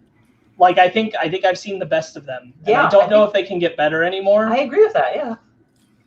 By the way, Tomorrowland is an incredible movie. Thank you for reminding me. You're welcome. For context, Brandon tweeted out, does anyone else feel like we're just creating stories that are hopeless about the future and everything is bad and there's no hope for what the future is? And I'm like, literally, that story is Tomorrowland, because that's all that movie's about.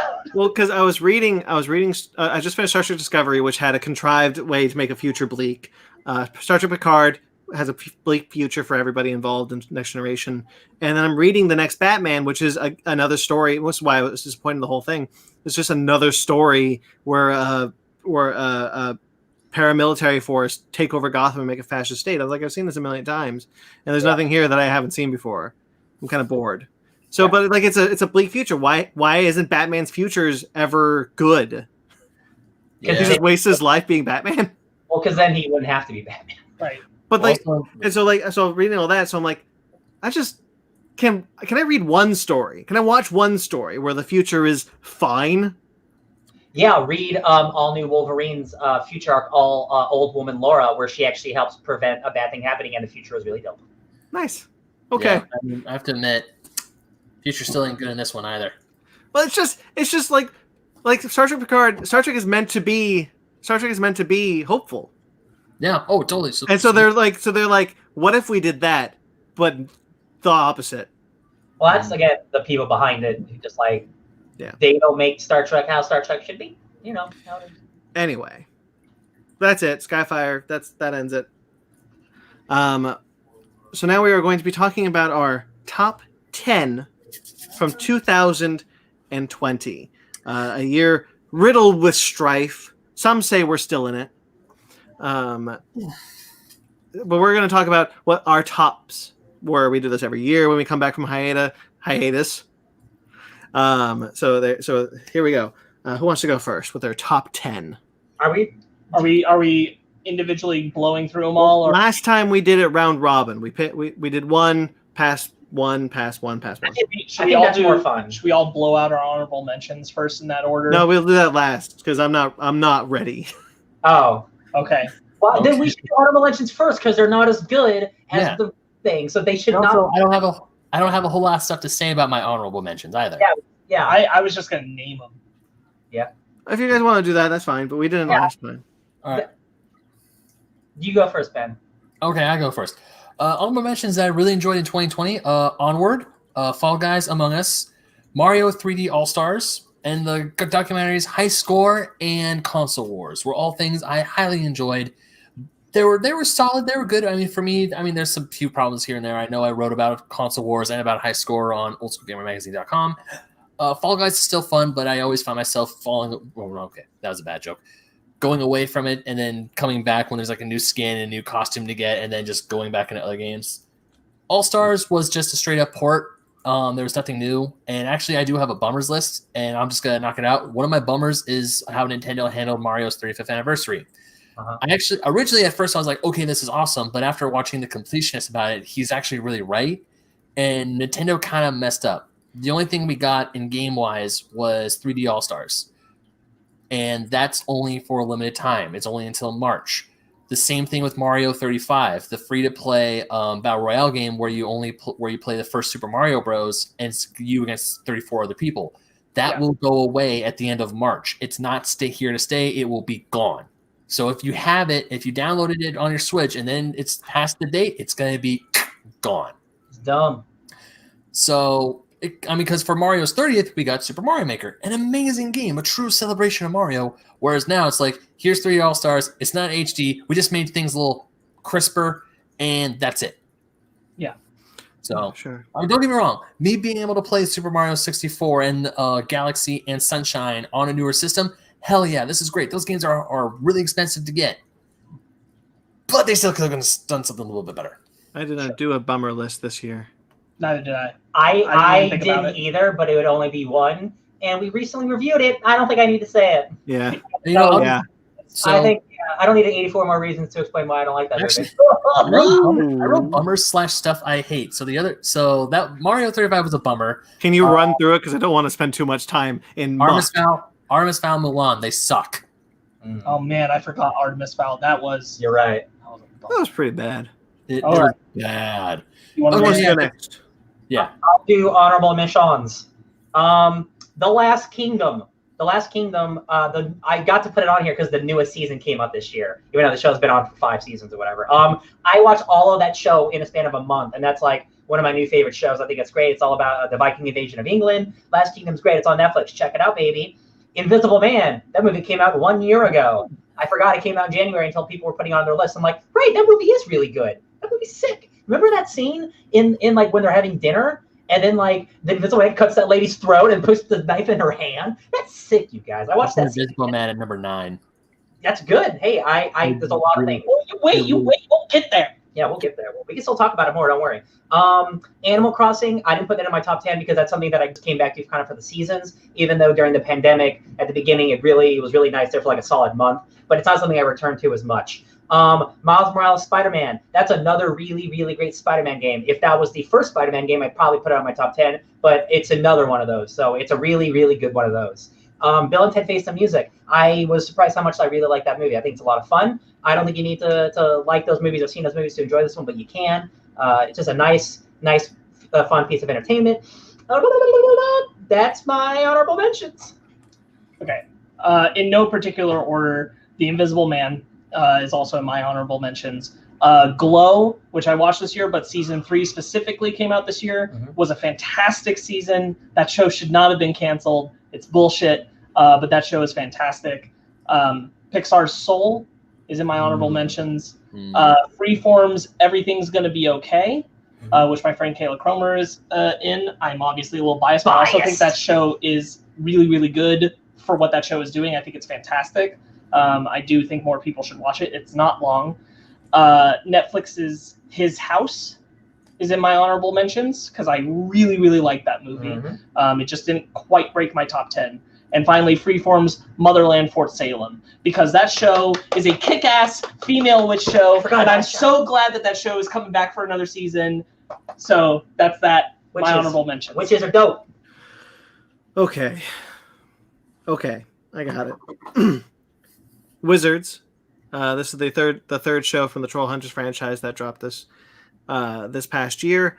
I really like that franchise, and Wizards was no exception with the story with the Green Knight and going to the Arthurian times. I really like that franchise, so it was cool to revisit those characters this year.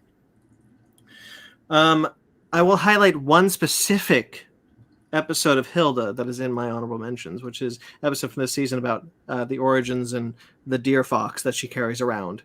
That is more explored what that species is and things. Excellent episode. Made me cry.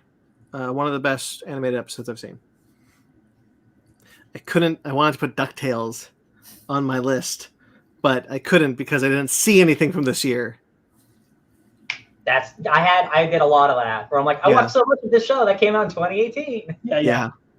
I did that. So that's not on there. You can't put it in the Okay. Ten of Swords. The X-Men event is in my honorable mentions. And I think I got 10. So then, Spider-Man Miles Morales would be my final honorable mention. Right on. Honorable. But that was in my top 10 until I put something else in there. It may switch by the end of the episode. Who knows? All right. Ben? Yeah? Give us your number 10. Number 10 is, drumroll please. No. I didn't hear what he said. What did he say? The Sonic the Hedgehog film. Oh, that did come out this year. I forgot. Awesome. Yeah. That's in your top 10. Hell yeah. So it's low. Fanboy. Yes. I'm a DC fanboy. None of those films make it. Oh, never mind. That's a lie. Actually, twice now. That's a lie twice now. So Sonic the Hedgehog, it's not a perfect movie, but it was still fun. I still had a great time. I still enjoy watching it to this day. It's not one I constantly rewatch, but the performances done by Jim Carrey and Ben Schwartz are fantastic. Ben Schwartz does a great job as Sonic. I'm actually okay with hearing his voice over Roger, or not over, but I'm not mad hearing his voice outside of Roger Craig Smith, the voice actor or the current voice actor for Sonic the Hedgehog. And of course, Jim Carrey's performance as Dr. Robotnik is hilarious. It's not to a T as the Ivor Robotnik we know in the video games or in the comic books, of course, but it's still fun. You still see him as like, that's still Robotnik. That's still Ivo crazy, batshit crazy Robotnik. And it has its highs, it has its lows, but as a moot film that I thought was just going to crash and burn, it was just going to die. It was going to be dead on arrival. It was going to be god awful. Turned out to be pretty okay. Not pretty okay, but pretty good, pretty decent. Did you hear the news about Knuckles? Yes, I did hear the news about Knuckles, and I'm okay with it. I mean, we're not going off straight from the games here, but I'm like, okay, yeah, that's fine. You don't need to comment any further on it. Yeah, but I liked it. It was refreshing to go see a Sonic movie that I thought when I walked into it, I was going to walk out of it just hating its name, cursing it, like burn it at the stake. But now I'm like, no, I'm glad it happened. I'm happy with what I got. I definitely would have hated it if it had kept the original design. Everyone would have. I mean, praise be to Tracy Yardley. Oh my god. Okay. Anyway, Ryan. My number 10. Hey guys, have you heard about Star Wars? Ooh. My number 10 is The Mandalorian. Woo! I thought season 1 was pretty good. Pause you real quick? Yes, you can. My number 10 is also The Mandalorian. I thought season 1 was pretty good. I think season 2 is better in pretty much every way. Obviously, we have a whole fake nerds watch if you want to talk. We're going to review about it, but I think season 2 is pretty good for the most part. I agree. Little things I don't like. Most of it's pretty good. I felt like what pushed season 2 over the edge for me was just so much in that show are things that I'm going to go back and be like, man, that's just good Star Wars right there. Mm-hmm. The Crate Dragon episode, the stuff with Bill Burr. That's such a good episode. And more than anything, like us being able to have the deep conversations we were about Star Wars lore or what it could mean for Outer Rim politics and all that kind of stuff is exactly why I love The Mandalorian season 2. And that's what earns it right into my top 10. For sure. Right at number 10. So I do have The Mandalorian on my list, but it's Just wait. We're doing it one by one, and you can talk about it. I only went because we were both at number 10. Okay. My number 10 is also... No, it's not. No, my number 10 is going to be The Immortal Hulk. It was last year's number 10. This year, the series still goes, and we got who the villain was of the main series this year. That book is consistently one of the greatest books I'm reading, period. I loved it. The King in Black tie-in was awesome also. That series should get all the accolades. I adore it. I can't believe that book is like, what issue is it on now? Do you like 37, I think. Yeah. Not a single bad issue. Yeah. Nope. Like truly, like I read a lot of really good comics where like, oh, this issue is pretty good, but every single issue of Immortal Hulk is like better than every comic ever made. And like how is this book this good about the Hulk? It's just like, I can't believe it. I just can't believe that book is as good as it is, like almost 40 issues in. Yeah, it's crazy. Ben, your number 9. Number 9 is The Invisible Man. That movie was great. I had a blast watching it. It was such a good thriller, and I love how one of the reasons why I loved it so much was how they turned the Invisible Man into something that was believable for modern day. Because wasn't the original Man, he drinks a potion or something gets poured on him and he turns invisible? Yeah, you know what I really love about it is how a lot of the time it's framed as if there was a person in the frame, and there's not. So just the uneasiness of the main character's name, who I completely forgot, but just feeling her uneasiness and all the jump scares when like the paint falls or when the abusive boyfriend comes and smashes the car. Or the greatest scare in the whole movie when she throws the paint on the dude and he's right there. Yeah. Just seeing how they took the Invisible Man, which could have been bad, but just taking it in a way that was just great and just creepy. It was a great thrill. I highly recommend it. It was such a good movie. I would really love Universal to do more with their like classic monsters / thriller or horror characters in ways like this. Yeah. It doesn't have to be 100% believable, but at the same time, believable enough. I don't even think like believable is necessarily what I apply. Like if you're trying to translate things like monsters, the werewolf or whatever, like I don't think it needs to be that, but like this was just a really good way to modernize, which is the more important thing. Like it doesn't need to be realistic, but it does need to be more sensible to modern times. I think that's where I was trying to go with. I just want, because this was a modern version of the Invisible Man that worked very well. Now if they were to take a modern version of like Frankenstein's monster, Dracula, Frankenstein, yeah. Dracula Untold, yeah. I can keep going, baby. The game was on. But The Invisible Man worked for me, and I highly enjoyed it. And I remember thinking, I was like, damn, that was a really good movie. Yeah. It is on my list somewhere. You'll have to find out where.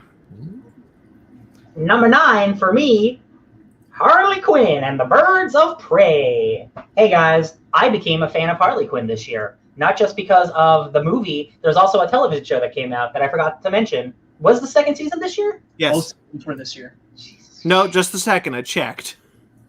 Anyway, that probably would have been on a honorably mentioned or whatever. But the Birds of Prey and Harley Quinn, Birds of Prey movie, really fun, really, really inventive. I love the characters. I think the villain's dope. Ewan McGregor is so sassy, and I love it. That might be for me the best DC movie. Like that, I have to watch Aquaman again. But those two, man, like it's just so much fun, and like it's rated R. It'll be sick and gross, and I love it. Black Canary rules. I'm just okay. Season 1 was still airing at the beginning of this year. You both win. Win. It didn't start this year, but it was still airing. They aired most of season 1 in this year and all of season 2. We all win. Harley Quinn and the Harley Quinns. That's my number 9. Nice. My number 9 is Fall Guys. More specifically than the game is what the game represented, which is a moment where we all just needed that kind of gaming to get through the pandemic. I didn't mention Among Us because Among Us didn't come out this year. Even though we discovered it this year. Dead by Daylight is also a key game for that, but it did not come out this year. But Fall Guys is a good representation of just that communicative gaming that we all needed to get through this. And we definitely did, because Brandon became a gamer again because of this pandemic. I was going to say, so the reason why this list was so hard for me is because I consumed a lot of shit during the pandemic, but hardly any of it was from this year. Right. Yeah.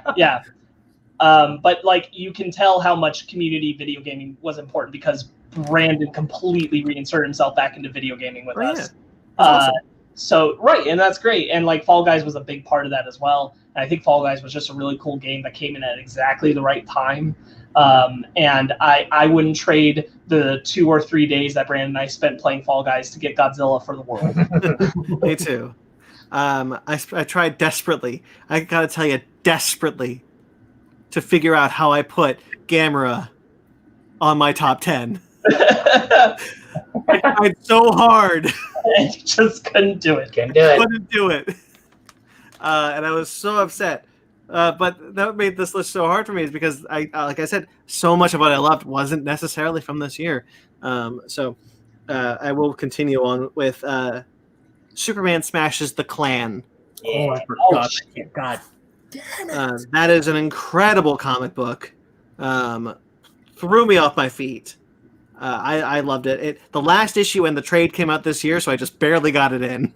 Yeah. Man, I definitely put that in my honorables. I didn't even think of it.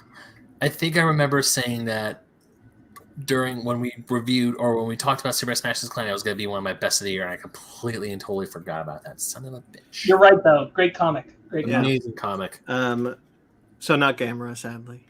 No, sadly not. All right, Ben. What are we on? Number 8? Yup. Number 8. Bill and Ted Face the Music.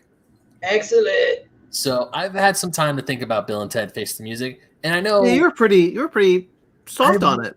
I still love the movie, but the more I thought about it, the more I just remember the scenes and seeing Bill and Ted as older and seeing have them interact with their daughters. That movie just gives me all the warm and fuzzies. It is totally not bogus, and most definitely is not heinous. It is a fun movie. It is a great movie, and there's not much more I can say. I need to rewatch it again. I'm glad I have it. It's on my PS4. I love to get the physical copy with all 3 of them on. I love that. And just be excellent to each other and party on, dudes. Bill and Ted. It's a good movie. It is a good ending to their story. Ryan. Excuse me, it's me. Number 8. I'm gonna take a visit to a country, and boy, it's full of Lovecraft. Lovecraft. Did you laugh, Megan? Thank you. Lovecraft Country is a television show by the HBOs that came out this year, and man, that's just like dripping with genre, and it's just oozing with personality. And it probably would have been higher on my list if I think the finale would have nailed it better. I think the finale is kind of okay, but like everything else, I just love the show. And it sounds like a very bold show again to have an entirely black cast just do like Indiana Jones-esque adventures and just go in a haunted house, and it's just be about them, and it's just really, really solid stuff. Yeah. Sparks? My number 8 is the Harley Quinn animated series. The whole series, the whole shebang, good. The whole thing, so good. And if you don't agree, I'll blow you up. That show is so great. I want it back so bad. That cartoon was so good. That was a wonderful show to just be able to sit with Ryan and Megan and just fully enjoy in every aspect. And Megan was getting completely into it, and that show is perhaps Harley Quinn at her best. Yeah. No, I want to say, because I totally forgot about Harley Quinn, but Fanny and I would also watch that, and there are times where when she and I were stuck in July when we were quarantining ourselves, there would be times when we were feeling low. I would just look up and go, it was like, Ted needs to get blown up. The streets will run with razzers. Just we would talk like Bane, and all of a sudden our spirits would be a little bit more lifted. Yeah, Bane is MVP. That show is so good. I itch to go back at some point and just watch it all again. I can't wait. Ivy for life. Yeah, I can't wait for another season. Loved it. Number 8 for sure. Go ahead, Brandon. All right, I'm gonna make a quick choice. It's The Boys. I forgot The Boys came out. I think it's The Boys season 2, which puts Lovecraft Country in my honorables. There you go. So Lovecraft Country is now in my honorable mentions. I think I had The Boys on my list earlier, and then I removed it for something else, and I deleted it entirely, so it didn't even make it to my honorable mentions. The Boys season 2 is my honorable mentions. Yeah. Good. Homelander and Storefront are incredible villains and great foils, and that show that makes it for me. That show is awesome.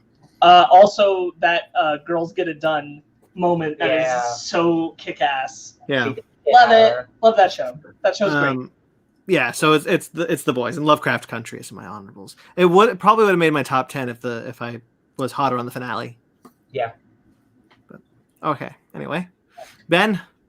So yeah, there's gonna be quite a few video games on this list, and this is the first one here. Number 7 is a little indie game that I played this year called Panzer Paladin. Ryan, you know exactly what I am talking about. Hey, I want to tell you something real quick. Guess what I ordered? What? Panzer Paladin from Limited Run Games, so I'm getting a physical copy. You got the physical copy? Ooh, dude, So that pre-order is open for a good long while, and I'm like gonna say that's cool that they're doing that up. I love that. Dude, no, seriously, did you see that special edition that they have? Holy shit. Yeah. It looks cool. Comes with trading cards. They have the vinyl set for the music. Jesus. What is Panzer? Yeah, so anyway, Panzer Paladin is a mix of Mobile Suit Gundam, Mega Man, and Castlevania.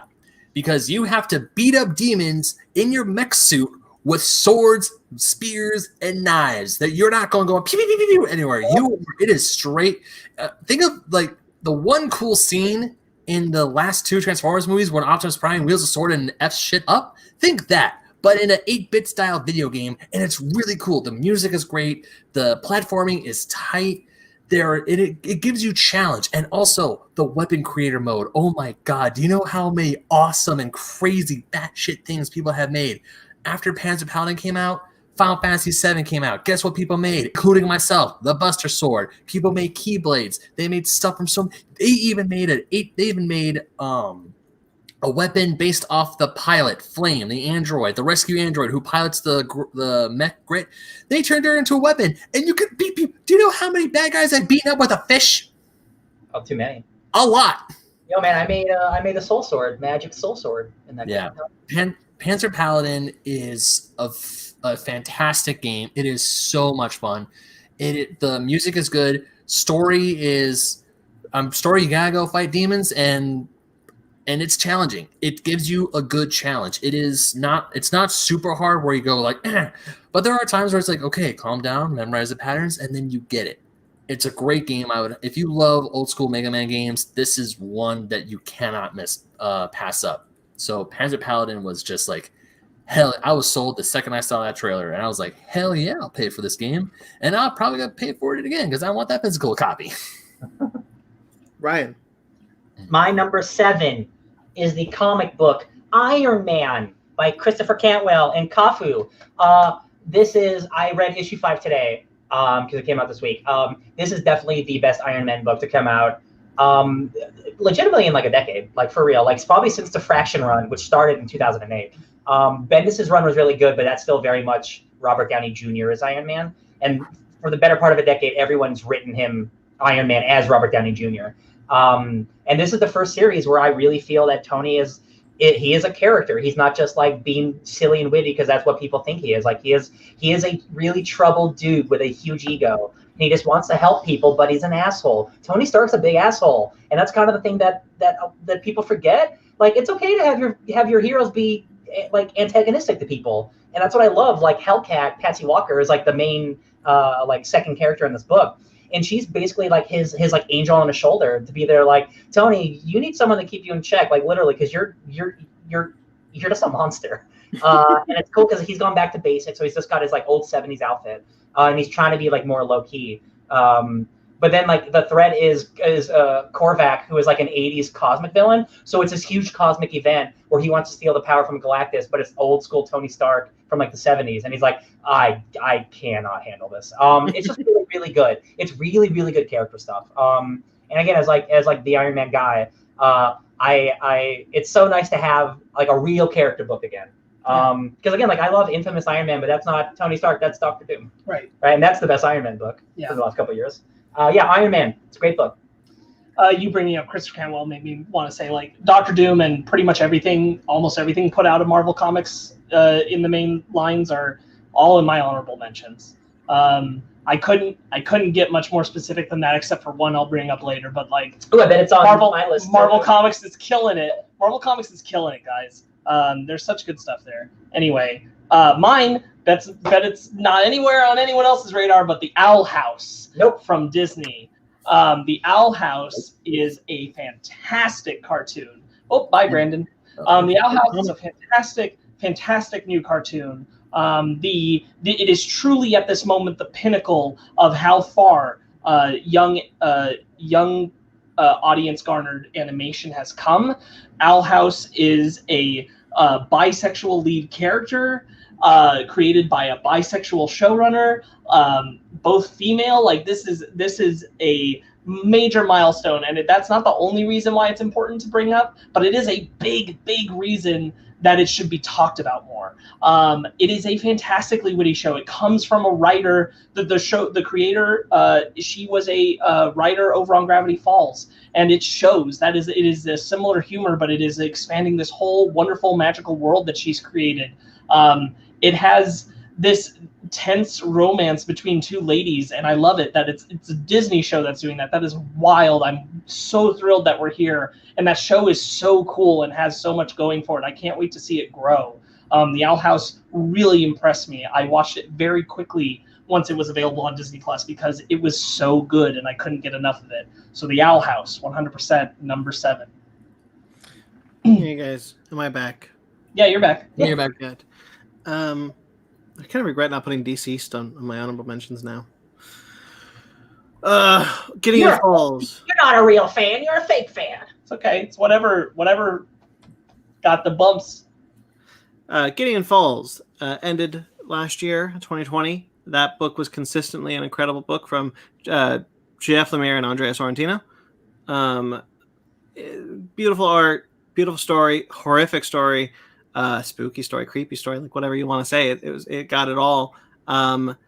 Really awesome twists and turns that I don't want to share because I still want you guys to read it.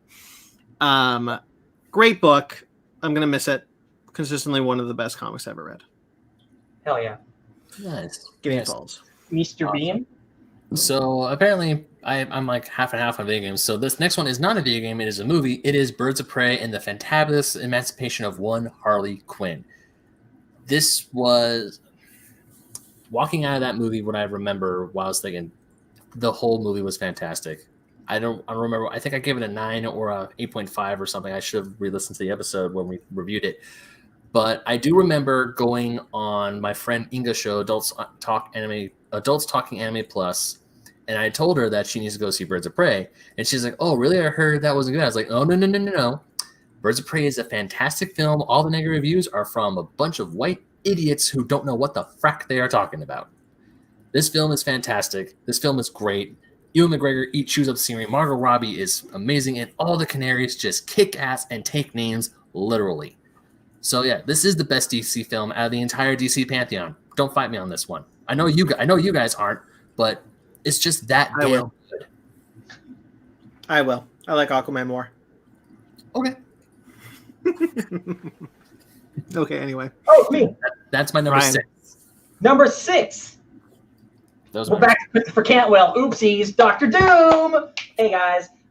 Anytime a character like Dr. Doom gets like an ongoing series, like I'm always baffled because like he's kind of like a villain, so it's always cool when he gets the limelight. And he got 10 full issues, baby.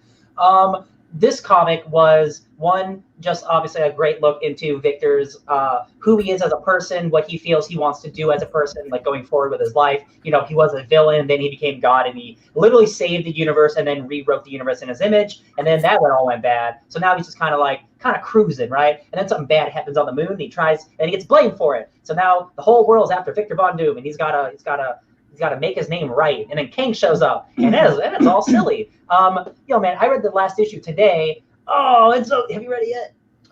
Oh, it's so good.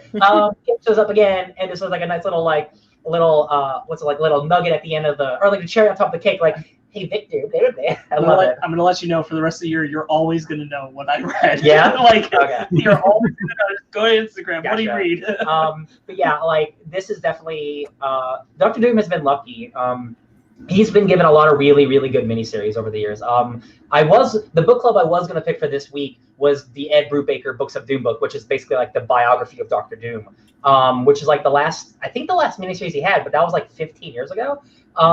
So like I was really glad to get this back, and it's just a really good look at someone. Again, like I love a morally complex person. So like, what does this person do who just at his core is a bad person? What does he do when he wants to be a hero? Just people just won't give him the chance. I think that's fascinating. And again, he's also still a supervillain, so like maybe he doesn't deserve it. And I think that's fascinating. Yeah, Dr. Doom's great. I love that comic series. My number 6 is Doom Patrol Season 2. I forgot so much stuff came out. Doom Patrol continues to be probably the best DC television show made. 100%. It is so wacky, so wild, and so thoughtful in how it's adapted. I'm itching. Honestly, frankly, guys, had I known, I would have made us do this as a Fake Nerds Watch. Absolutely. Doom Patrol is so good. I would happily go back once you guys watch the seasons and do a whole season 1 wrap-up discussion about Doom Patrol and a whole season 2 wrap-up discussion about Doom Patrol. Although, to be honest, with season 2, we'd probably have to do a part 1, part 2. Let's do it. I would love to. You guys just have to make do it out on your own pace. We have no deadline. Right. I'll watch it this week. But Doom Patrol is excellent. I myself would love to have a reason to go back through the series. Love it. Can't say enough good things about it. All right, Brandon. Birds of Prey and the Fantabulous Emancipation of One Harley Quinn. I almost put the Harley Quinn TV series. I'll be honest, but I went for the other Harley Quinn thing. But I would kind of consider them equal, because this was the year I got into Harley Quinn, like really, really, really big, because I really like those things. Yep. The Birds of Prey movie, we've talked about it to death. We had a review on it. It's great. It's not my favorite of the DC pantheon, but it's up there. It's definitely in the top 4, because Wonder Woman 84 came out. But yeah, I really enjoyed that movie. Margot Robbie's great. The cast is great. Yeah, number 6. Nice. Number 5. Ooh, top 5. Number 5, Mandalorian Season 2. I don't think as the season as a whole, I don't have a bad thing to say about it. There were a few episodes that were kind of slowish, but even the slow episodes I liked, or I either liked or loved. This season set such a high bar, and the finale with Luke Skywalker coming out, just kicking ass, taking names, was awesome. For me, it was awesome, but also the fact that we learned the child's name and the acting between, like, one of my favorite scenes is the scene with Pedro Pascal, Bill Burr, and that one dude. Then the season before, in the episode before the last one, that's my favorite scene in the entire show. Yeah, it was fantastic. And Ahsoka came to live action. Of course, how could I forget? And Boba Fett was introduced to Star Wars. How could seriously? We got never Ahsoka. Seen Boba Fett before. We got Ahsoka. We got Boba Fett coming back and just ooh, just damn, ooh, yeah. It's like, if I may quote Tally from South Park, "Oh man, that is some real good shit." Yeah, Mandalorian season 2, leagues better than the first season, and every episode yes, people joke about it, but it's about a side quest. I don't care. Every episode is like, I want to know what happens next. I was really looking forward to this season, and it did not disappoint me. Bo-Katan. Ryan? Number 5. So I I kind of did a cheat, but I don't give a shit. I wrote my number 5 is Al Ewing, because Al Ewing's writing 4 comics right now, and I couldn't put all 4 of those on the list. That's okay. I did that for Jeff Lemire last year. Beautiful. So I put Al Ewing because that dude is writing. He's writing Immortal Hulk, Guardians of the Galaxy, and Sword right now, and all 3 of those books are excellent. But also, he did Empire, which I think is the best event of the year. High five. King of Black. I'm not reading it anymore. There's that Viking winter shit. I don't care about you anymore. Empire is the event of the year. Al Ewing, guys, what the hell? That guy's so good. That makes me mad. Too good. Yeah, I remembered. So I wrote down our most anticipated last year. So I thought it'd be fun. Ryan's most anticipated was Al Ewing's Guardians of the Galaxy. Wow, there you go. Because that was coming out, Yeah. You were also really excited for New Mutants, Westworld Season 3, Dune, and Eternals. Westworld Season 3, man. Westworld 3 Season 3 did happen. Yeah. And those other things didn't. He loved it while it was happening. Yeah. Wow, that was this year? Jesus. Yeah, it was early. Can I read out? Like, went bad as it was happening. Yeah. Can I read out more? Yeah, please. Ben's was I can't read my handwriting. I apologize. But you only had one. Oh, Final Fantasy VII Remake. Oh, yeah. Yes. There you go. There we go. Sparks, you had The Last of Us Part 2. It's funny because I haven't played it. The Lizzie McGuire TV series reboot. It's funny because it got canceled. What a lie. Falcon and Winter Soldier and WandaVision, because at the time we were only getting 2 of them. Wow. And you were also really excited to finally find out what the New Mutants was. Wow, I had a bad year. I love it so much. And then finally we got mine. I was really excited for Wonder Woman 84. Oh. Star Trek Picard. Yeah. The 2 Marvel shows that were coming out last year, which ended up being 3, and now it's 4. Oh. And 3 Jokers, and Black Hammer Reborn. Oh god, I forgot about 3 Jokers. To which Ryan responded, "You really think 3 Jokers is coming out next year?" Oh boy, did it! But yeah, Black Hammer Reborn did not come out this year, which was a bummer. But there was a lot of Black Hammer stuff. So yeah, and he talks about he's paring it down. I didn't put it in the news, but there's more Black Hammer stuff coming. I'm really excited. I'm glad that you listed out Ewing because like that ties directly into just Marvel's crushing it. Yeah. Crushed it. Well, we were talking about it at the store. Like, I know I've right now I like what DC is putting out. Mostly, some Lee. I like some of it. But I'm really impressed with Marvel's put up because Marvel puts out all these books and they're all diverse and they got different creators and blah, blah, blah. And we were talking about it at the store, like DC would never put out a book like Immortal Hulk. If they did, it'd be 12 issues written by Tom King. Yeah, it's true. It's true. It's Future State, Swamp Thing. That's Neil and yeah, but again, like that's such a limited thing. He's talking like it wouldn't be a consistent main run on a character. Oh like, yeah. Like Superman or something. Right. No, yeah, you're right. Yeah. DC's So like, not so it's like I'm seeing all these cool Marvel stuff and like DC's solicitation had like mostly anthology books. Yeah. I you know what? Just to really quickly tie back to Future State, that is kind of like my problem with most of what I read of this week. Is I'm like, this just isn't like even the things I like. I'm like, be bold, really like reach out. Marvel is reaching and like making new strides, and these characters are new characters, but they're not making not all of them are making new strides. Yeah. DC would never put out a book like Squirrel Girl. All right. My number 5 is Bill and Ted Face the Music. Practically perfect in every way. Enough said. Enough said. I have nothing more to say. Bill and Ted Face the Music is a practically perfect film. All right, my number 5 is kind of a cheat because this year I got into Adventure Time really hard. But none of the show came out this year except for Adventure Time Distant Lands. There you go. So there you go. Adventure Time Distant Lands Obsidian made my top 5. Oh. It is also representative of the fact that I love Adventure Time. I got into it so hardcore. I would have been disappointed if it wasn't here.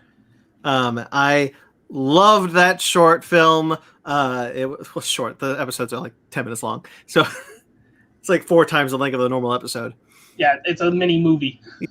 But I love seeing Princess Bubblegum and Marceline. It jumps through time where you see when Marceline was a kid and their first relationship before they broke up, before the show, and then where they are at now. It's wonderful storytelling, all ties in together to make a great Marceline story. Brandon, save it. Aren't you going to talk about it soon somewhere else? Oh, no? Okay, go ahead, Ben. I mean, yes, we got something cool coming, guys. What was that? Okay, that was number 5, right? Yeah, number 4. So, you want to know what magical event happened in April of 2020? One thing you had sex. 420. Besides that, so we're a kids show. I apologize. Bloodshot came out. Bloodshot did come out. That wasn't. I don't know. That was before that.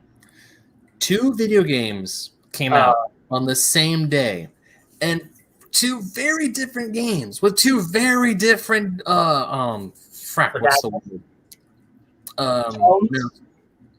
Demographics. Doom and Animal Crossing came out on the same day. And gamers everywhere, somehow, the Doom fans and the Animal Crossing fans, they united and congratulated each other and made fan art of Isabelle ripping and tearing with the Doom Slayer. Is this your 4? Is this both? No, it's not both. But my 4 is Doom Eternal. Got it. Because Doom Eternal... I thought you didn't play it. No, I did play it. I have it. Well, I mean, if you have it, you probably play it. Yes, I just didn't know you played it yet. I have 100 games I haven't played. Yeah. Oh, I played Doom Eternal. I played Doom Eternal, and Doom Eternal is awesome. Oh, did you read Ryan? I'm sorry, Ben. Did you read the Dr. Doom Iron Man King of Black crossover? I have not yet. I read Very good. I believe it. I'm gonna get All right, sorry, Ben. Go ahead. So, Doom Eternal, it improves on Doom 2016. It is such a fast-paced game. It is just so much fun. I was really enjoying, I still am enjoying Doom Eternal. I love the soundtrack. Just everything about it just screams heavy metal, and it's a kick-ass game to play. When you get the sword in the game, it's like, oh, yeah. Just every time you like rip a cacademon's head off, it's like, oh, yeah. Or when you take a chainsaw to a pinky, it's like, F you and yeah. Just everything about it is such it's fast paced and it's just so much fun. Just when you're plopping to a demon's nest, the guitar starts ripping, the bass starts bumping, and you're like, shh, let's go. I love Doom. It's like a bunch of box art quotes. I love it. Yeah. Right. Ryan? And all of them end with F yeah. Do you remember the commercial which the guy puts the Doom Eternal poster over a hole, and next door is the dentist office that's just screaming because there's a monster on the wall? It was the Doom 2016 one. He puts the cyber demon in there, and they're like, ah, because the cyber demon's all like, it's so good, and everyone, it's a good one. It is a good one. Sorry, Ryan, go ahead. Number 4. So, guys, listen. There's a lot of X-Men books out. Almost 12 if you're for keeping count. And I counted Children of the Atom, by the way. I counted Children of the Atom. Where the fuck is Children of the Atom? How are you announcing new books in that book? Doesn't matter. VDAL is getting jerked around. She's getting a little jerked, but it's fine. That book's coming out eventually. Of all the books that I read, of all the X-Men books, I picked one for number 4, and I picked Hellions. Because of all the X books, it's the book that surprised me the most. With 1, characters I don't really care about, and 2, just how much fun and insane shit happens every issue in that book. And stuff after X of Swords, that book continues to just be gnarly in every way, and it's just so much fun. And it's like it is not the book I ever expected from Marvel to get put out, but it's beautiful, baby. I know we're all reading it and we all like it. Yeah. So, Ten of Swords is on my honorable mentions because of the 2 issues of Hellions. Yeah. It's the only reason why, I'll be honest, because it almost got bumped. But then I remember, my precious Hellions are dead! God, it's so... The Mr. Sinister Lord Frieza moment? Yeah. Yeah. My number 4 is Birds of Prey and the Fantabulous Emancipation of One Harley Quinn. That movie was so good when we came back to the theater from the theaters, and a couple weeks later the pandemic started, and they put the movie available to rent on Prime before the Blu-ray came out, which I had pre-ordered. I rented it. That's how much I wanted to watch it again, and I couldn't wait. That movie's so good. That movie is so good, and I enjoyed it so much. That movie is my favorite movie to have come out this year. I really loved it. Birds of Prey. Fantabulous Emancipation of One Harley Quinn. I could not be happier with that film, and I'm so sad that Warner Brothers is not getting the message that they need to make more things like that. Yeah. Star Wars: The Clone Wars Season 7. Oh, yeah. That is my number 4. Look, we all know the episodes I'm talking about. The last 4 episodes are spectacular. I have been an Ahsoka fan for a long time, loving her in Clone Wars and Rebels, and seeing that awesome fight sequence with Maul. It's a good year for Ahsoka, by the way. She got a live action appearance, and she came back and beat Maul's ass. Since you bring that up, it was a good year for Harley Quinn as well. Yeah. The animated show, like, how crazy is it that my top 10 has her show and her movie in it. Yeah. What a wild thing. So you all put Mandalorian on your top 10s. Clone Wars is why I didn't put it on mine. I liked Clone Wars more. I liked The Mandalorian a lot, but I found I like the episodes more than the whole. Mm-hmm. But Clone Wars season 7, the 4 episodes on the Siege of Mandalore. Finally getting to see the Siege of Mandalore, Bo-Katan, Maul, incredible stuff. I even like the filler arc in the middle, and then the Bad Batch. Some of the coolest new characters ever. Oh yeah, new show coming soon. I'm just so excited for that new show. But yeah, Clone Wars season 7. Ben. Number 3. I put this because I absolutely adored it. I'm trying to Huh? I'm trying to guess. Go. No, guess it. I don't know. We're gonna slow it down. I'm just trying to think in my head. Number 3 for me is Ten of Swords. Shit. What were you thinking? I was expecting Final Fantasy VII Remake at this point, or Animal Crossing. Ben, coincidence, number 3 for me is also Ten of Swords. Let's just talk about it. Okay, hold on. Number 3 for me is Ten of Swords and all of Dawn of X. The whole thing, every X book title this whole year, because stop it, they're too good. Wait, don't. I'm kidding. Keep giving it to me. I can't. This is so great. I love all the X books. So my number 3 is Dawn of X and Ten of Swords. So go, boys. Yo, guys, listen. These demons from another world want to take over the world, and we got to stop them with a sword fight, but mostly dancing. Now, I was in love with the X-Men books that I was picking up already. The main X-Men title is fantastic. I think my favorite 2 are Marauders and Excalibur, because I love Kate Pryde and Storm and Emma. And, of course, did you see the tweet about Excalibur where it's just like, I love Excalibur. I love it so much. And then they hit me with a Rogue and Gambit story, and I'm like, I hate Excalibur. I don't care. I freaking love Rogue and Gambit. Those guys can go fuck themselves. I kind of agree. I like Excalibur, but I'm not crazy about the Rogue and Gambit stuff. That's fine. Oh God. So reading all the X books to get ready for Ten of Swords and buying all this grand crossover was exhilarating. It made my wallet cry because I couldn't afford to pay for all the books. And when I finally did, I was like, man, I would love to, but I financially cannot. To quote Tiger King, I will never financially recover from that if I did. That was this year, too. That was this year. Ten of Swords was the build-up with them questing to get the swords was awesome. And even when we get into the actual tournament itself, it just threw me on top of my head. I was like, at first I thought I wasn't going to like it, but the more I read, the more I got into it, I was like, no, I dig this. I like this. The swords are keys. Yeah, the swords are keys. I just love all of Ten of Swords. I was having a blast with. I don't know, because I know you guys were talking about it because you were reading it week by week, where I kind of bunched mine together because I know you guys mentioned that there's one part where it kind of slowed down and kind of went, eh. I don't know if that's because you did that, because the way I saw it. Well, when I read it all at once, I rejected that. I'm like you, Ben. I read it all at once. Yeah, when I read it all at once, I didn't have that problem. Yeah, I just blasted right through it, and it was fantastic. So Ten of Swords was awesome. I know I probably thanked Ryan for last year for getting me into X-Men. Thank you again. Hey, man. And X-Men. We're all praising together. Did you get your X-Men tattoo this year or last year? You mean last year or the year before? This was the pandemic year, so I didn't get it this year. When did he get his nose ring? Yeah, when have you had your nose ring? By the way, guys, exclusive Patreon shirt. When did I get this nose ring? I truly, at this point, don't remember what year I got my nose ring.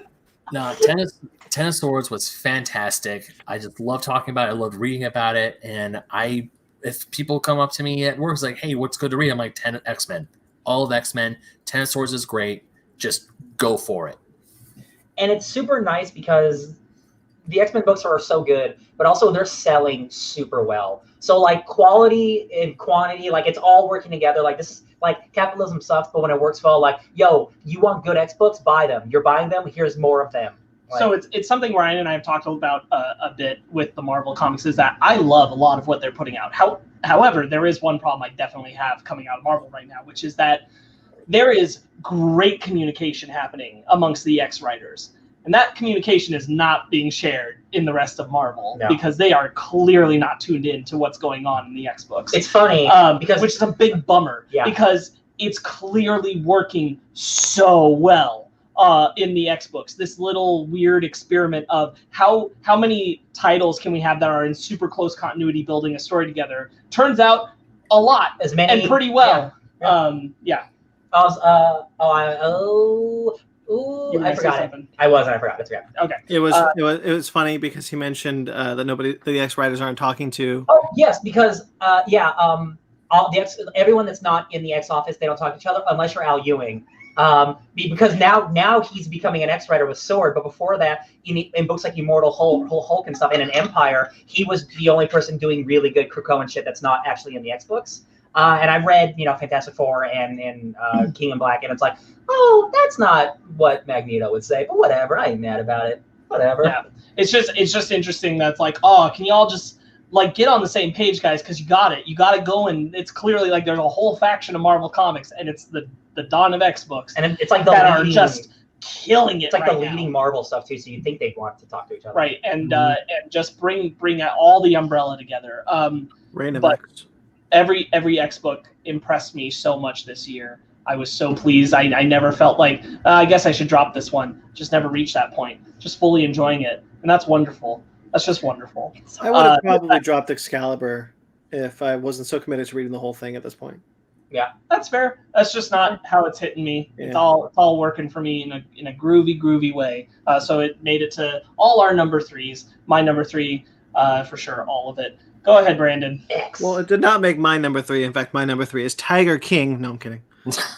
That would have made. I would have put that on my honorable mentions because I watched it in one night, and then I watched it with him and Megan also in one night. So culturally, that's an important show. Yeah. In hindsight, I think it happened because of the pandemic. It definitely did. The pandemic definitely caused that stir. Yeah. No, so my Ten of Swords was my honorable mentions. So my number three is Palm Springs. Oh yeah, it's a good one. Really loved that movie. Definitely, I'll admit, hit at the right time, the right time, right place. But yeah, I love that movie. The cast is great. You can't go wrong with the time loop story. Apparently. Yeah, apparently. Who knew? Yeah. Number three. Cool. Right. My number two. Actually, why the hell am I looking at my phone? I know exactly what my number two and my number one are. So you want to know that great feeling when waiting for a game to come out after after it was announced 5 years ago feels? It's disappointing because it's Cyberpunk. We've done it. It's called Kingdom Hearts. Actually, it's Final Fantasy VII Remake. I know what it actually is. We know you. Yeah, I know you know me. Final Fantasy VII Remake is still fantastic. I mean, all the problems I had with before the game came out, when they're saying it was going to be episodic, it was only going to be the Midgar sequence. While I was playing the game, all those fears just went away. The game is packed. It is such a great. It tells the story of Final Fantasy VII, and I think in a little bit better way. It brings more characters in, or it. Oh, no, that's not the right way to say it. It fleshes them out better instead of them being just 10 little blips on a screen that you'll see for 20 minutes and then they're gone. You grow to love these characters. You grow to want to be with them. You want them to survive, and then when fate intervenes, it's like, oh shit. The way that they turn the story of what we know in the little twists and turns here and there is fantastic. And it's a great, I feel like Final Fantasy VII Remake is a great way for people who never played the original to jump right in. Because it is still essentially the same thing. There's stuff in there for newcomers and original fans alike. And the gameplay is fast-paced. It's quick. I have a little bit of issues with the ATB system, sure. But all in all, it is so much fun. It is just so great to play this new Final Fantasy that we've been waiting over 5 years for. And it came out great. And now I'm like, you know what? Take the time you need. I'm getting Final Fantasy 16 on the PS5. I can wait. That's great. But the fact that 7, the big one, the most famous Final Fantasy 7 ever made, is this good, and if this level quality is just going to keep getting better down the line, baby, I'm for it. Final Fantasy 7, number 2 on my list. It was fantastic. Baby, I'm yours. Let's see that sequel in 5 years. Ryan. All right, number 2. His House. His House is my favorite movie of the year. I think it's mad spooky. I think the characters are great. I think the plot itself of these people who escaped war-torn. You remember where they're from? They're from Africa, from a place of genocide. So do you stay in a house that might be haunted, or do you go back to your war-torn country where you can die at any moment? Most typical haunted house movies are a bunch of rich white people who can move out for any time. So this was like a really, really inventive look at the haunted house movie. I really loved it. I really liked it a lot. I thought it was real spooky. I think the ending shot. South Sudan. Thank you. I think the ending shot is just really powerful and really good. I think the music's good. I think about that movie a lot, and how just nobody talks about it, and it bums me out. For sure. My number 2 is The Siege of Mandalore. Woo! The ending episodes of the Clone Wars. That was great. I think about the ending bits of Ahsoka leaving all those troopers' helmets and Vader walking up years later a lot. That will always be one of the most memorable moments in Star Wars for me. That was an incredible way to end it, especially like thinking back all the way to when they first introduced Ahsoka. And my assumption at the time, rightly so, according to George Lucas, was that they would kill her in the end. And I was like, man, that's wild that they did. Rightly so? He said something? No, Dave Filoni said that originally George Lucas wanted her to die. Interesting. That's what George Lucas wanted, and then Filoni talked him out of it. Wow. And then changed it. But George Lucas's original intentions was for Ahsoka to be killed before the events of during the events of Order 66. Yeah, that would be so sad because, like, you know, Rebels, when like she got so close to bringing Anakin back from the dark side, but she's not the one destined to do it, and that tragedy of like, it's not going to be me. Right. Yes, but like when it was first coming out, Brandon, you and I would have discussions about this. Like, they got to kill her. That was the inevitable to us, because there was nothing else potential for Star Wars at that time besides this one Cartoon Network show. Mm-hmm. So it's like, well, she's introduced, she's got to be dead. For the downfall, they're not going to do anything else at some point to fill this in. We were wrong. But it's wild to look back to that journey and then like what her perceived end would be at the end of the Clone Wars, and then actually seeing it. It's her fighting Darth Maul. It's her on Mandalore. It's her dealing with the events of Revenge of the Sith in real time, facing down Order 66, escaping with Rex. All fantastic stuff. Siege of Mandalore, number 2. Love Rex. Yeah, love Rex. Yeah. Okay. I don't know. My number 2 is, I guess, The Invisible Man. What? It was going to be, I'm switching one or two. These two could switch, but I guess right now I'm saying The Invisible Man. Invisible Man could have been your number 1? That's awesome. Yeah. Invisible Man is an incredible movie. It's a really scary movie. It's very timely. We've talked about it already on this episode alone, let alone we have a spoiler review about it. But that is one of my favorite movies of the year. It was so early in the year, and I've never stopped thinking about it. And those sequences still haunt me to this day. Like I said, the aforementioned, she throws the paint can and he splashes, and he's just like right there. Or the knife in the restaurant. I love it. Love that movie. It's an incredible movie. That's awesome. All right, Ben. So my number 1 is not only for me, but it's also because what this game did to the world at large was, to me, so impactful that it got a lot of people through it. And my number 1 pick and my game of the year is Animal Crossing New Horizons. I've talked about it before, but I will say it again. This game helped out so many people in a time where they were looking for a routine. They did not know what was going to happen. We still, unfortunately, don't know what's going to happen next. But thankfully, when Animal Crossing came out back in late March or early April, whenever it came out, it gave people a sense of normalcy. It gave them something to do. It gave them it eased. I want to say that for some people, it eased their anxieties. Like I said before, myself and my girlfriend, we were stuck in our homes all of July, and we got through it partially and thanks to Animal Crossing. We were taking turns every day. Like, okay, we were waking up early on Sundays to go buy turnips. As dumb as that sounds, to buy virtual turnips, we were doing it. And even though after when I did go back to work and I stopped playing Animal Crossing on a regular basis, it's still fun to go back. It's still fun to like make little changes or see what's going on. And I'm bummed that I miss a lot of the good stuff. I turn on the game in the middle of October. The entire island looks amazing because Fan was decorating for Halloween. Ryan and I did that great Halloween episode of Basement Arcade. I come back in the middle of December. It's Christmas. It's snowing. It looks gorgeous. And I'm like, damn, I haven't been here to help make this island even better. This is a bummer. But Animal Crossing New Horizons is it's not the most action-packed, fast-paced. It's not Final Fantasy 7. It's not Doom. It's none of that. But this was the game everyone needed to get through the shitty year that was 2020. And that is why it is my game of the year this year. I think fishing is pretty action-packed, if you're asking me. Oh, yeah. Those fishing and bug tournaments are actually pretty damn good. I can't put Animal Crossing in my list at all because that is not a game for me, so I don't play it. Yeah, but I will not belittle its effect. It caused Megan to now own her own Switch. I bought another person a Switch just for that game for Christmas. Hi, Fanny. Obviously, Animal Crossing is important. Yeah, it's on my honorable mentions, but yeah, that's a hell of a game. Hell of a game. All right, Ryan, you're number one. Number one, baby. I don't think anyone else read this book. I don't know if you were reading or not, but my number one is Lonely Receiver. That's my favorite entertainment property of the year. It's the most unique comic I read of the year.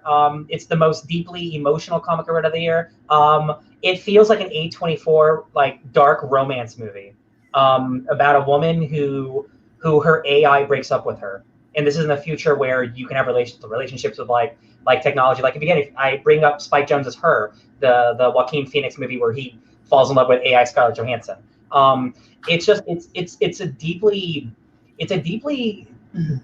sad book. It's just like in the ways that like it deals with breakups, but just in a way you've never seen before because it's dealing with the future and with technology. And it's a type of genre work that after the Aftershock, the company that put it out, they're putting out so much type of dope indie shit. Like we did Wasted Space. They're an Aftershock, right? They're putting out so much cool indie stuff. Vault. Thank you. Vault. Did they do Vault? Is it Vault? It's a Vault comic. Thank you, not Aftershock. Thank you, Brandon. You're welcome. They're both putting out dope genre shit. But Lonely Receiver, man, like the last issue comes out next week. It was only a 5-issue miniseries, but like the first 4 issues that I read were like unlike anything I've ever read in my life. The art is so crazy cool. Every issue left me wanting so much more. And it's just a book about a girl dealing with a breakup, but it's so much more than that. And it's getting a lot of acclaim. And this writer, Zach Thompson, he's done a lot of smaller work and he's done a couple of Marvel books, but he's a smaller name. And this is the book that made him big now. And I recommend it to the whole world. It's not for everyone, but man, it is wholly unique and beautiful. Awesome. Lonely Receiver. It's awesome. Sparks, number one. My number one is HBO's Lovecraft Country. Ooh. As a student going to college, specifically in courses related to both American Studies and Cinema and Television Arts, living in the current happening impact of Lovecraft Country was super informative to why I like that show so much. I was involved in forums when it was online or when we were for a time in classrooms of people talking about Black representation, how that translated over to television, to film. And when Lovecraft Country came out, hearing all these diverse voices bring different perspectives as to why that was involved or what was speaking to them about this, or using it as examples of how television is pushing forward into a new sensibility, and how important it is to have diverse voices behind the camera as well as in front of it. Lovecraft Country is a signpost of a big cultural shift in television, and I can see that from the perspective of sitting in those college courses, and that grew my appreciation for it. But on top of that, overall, it's a fantastic and incredible show, just from every single moment of it. The fact that every single episode managed to be in its own genre in a way, while still all being thematically part of a whole, is amazing. I can't. That show is art in an incredible way. I would be doing it a disservice for myself to say that it wasn't the number one in 2020 for me. That show absolutely opened my eyes to so much more things to consume, to making me even more actively aware at a time when it was so socially relevant to be. And the show couldn't have even known how hard it was going to hit for that moment, but it did. So Lovecraft Country, 100%. Hell yeah. Right. My number one is Gamera 3, Revenge of Iris. Not true. No, it cannot. But the joke is kind of relevant because as far as 2020 goes, that was the best thing to happen to me that year. Just getting into those Gamera movies. But came out in 1998, so it doesn't work. I'm sorry. So it's Bill and Ted Face the Music. Number one? Yeah. Or it could have been Invisible Man. I love it. No, I forgot. I just didn't know where your love for those movies were. That makes me happy. Yeah, Bill and Ted Face the Music was an incredible experience for me. I watched the first two prior, and then watching this one, I was sobbing at the end because it's just so beautiful of an ending. Yeah, it's my number one. It was just a perfect movie. It's a 10 out of 10. Good job, Keanu. All right. So I also wrote down a few things that were just for me. These were events that happened in 2020 that gave me just. Hang on. We're 3 hours. We're 3.5 hours, man. It is a media list. I apologize. You can mention the Dodgers. That's it. You can't keep coming here with extras when none of us do extras. All right, fine. Yeah, it was the Dodgers, but also it was our Ava episode. I love it. Hey, we said you could do Dodgers. I don't care if it's self-congratulating us. You can do Dodgers and that's it. Yeah. I'm glad you did that episode, Ben. I'm just going to say that. Angrily, I'm glad too, Ben. Hey, guys, 2020 sucked, but at least the Dodgers won the World Series. All right. Okay. I love it. It's just for me. Just for me. Yeah. It'll be double as long as the last time until they win the next one. We'll be dead. Yeah, I know. Real quickly, guys, I have written down some things I like to call a bummer list that I want to top 10 bummers of the year. Stop it. Okay. No, it is time. It is time for our book club. Book club. Book club time. Enjoy that. Did you guys hold on? Enjoy the new theme song. Okay. Did you guys like the new theme song? I'm sure I'm gonna love it when I listen to it. Okay, Ryan, take it away. Hey guys, my name is Ryan, and I put that after the theme song plays. I picked a comic book for us to read this week. It's by Brandon Thomas, Juan Gideon, and Frank Martin. It's called Horizon. Yes. 3 weeks ago, when our last podcast, I don't remember buying this comic book, but I'm pretty sure I was at a con in like one of the dollar barrels. And let me tell you, if I bought this for $1 or $5, I think it was worth it. I think this is a pretty cool book. This is about Zia Malin and how she's coming to Earth to stop. Yeah. Is it Sia? Sia. It's Sia? Yeah. Think of it like a chandelier. Oh, okay. So it's about Sia and her mission to come to Earth to stop the preeminent like invasion of their planet. So they're basically stopping an invasion before it happens. And it's got good character stuff. I think the action's really sick. I like how you go first. No, I want. Oh, you want the book? There you go. Thank you. Yeah. I like how the alien civilization and the way that they live isn't fully explained throughout the entire book. Like the way that they deal with responsibility and the way that they talk to each other, it's very interesting. Like they obviously talk like humans, but like I'm very interested to read more of this book just to find out how they live as a world, because they're pretty humanoid, but there's some like weird judgment stuff that I really like. I think there's also superpowers in this book, I guess. I don't know. At the end, what do you guys think? I think it's pretty cool. I thought it was pretty fun. Yeah, I really liked it. It doesn't show up in this trade, but if you read the single issues, then at the end of the first issue, Brandon Thomas talks about why he wrote this, and he's like, I'm angry in America all the time, and I'm angry at people, and I hate how the way things are going, and this just brought out so much emotion in him, and he's like, I just like and that tied into the concept of if a planet knew we were going to try to leave, they should stop us. Oh, yeah. And so that's what the whole concept is like, stop them from before they can invade us. Like, we need to shut humankind down because they already screwed at us. Stop the monster before birth. Yeah, and I really like the attack on that concept. I think there's some excellent pieces in here. The interrogation scene is one of my favorites. I think the art is extremely vivid, especially the glimpses we get to see of them on their planet. Yeah, it's really pretty. I love it's stylistic but edgy. I really like the art design. I think the characters are a ton of fun. I really love that last issue, that whole showdown with that guy who you just want to die and he's not dead, and I hate it. Cool electric man. Yeah. I really, really enjoyed it. I thought it was a lot of fun. Benji.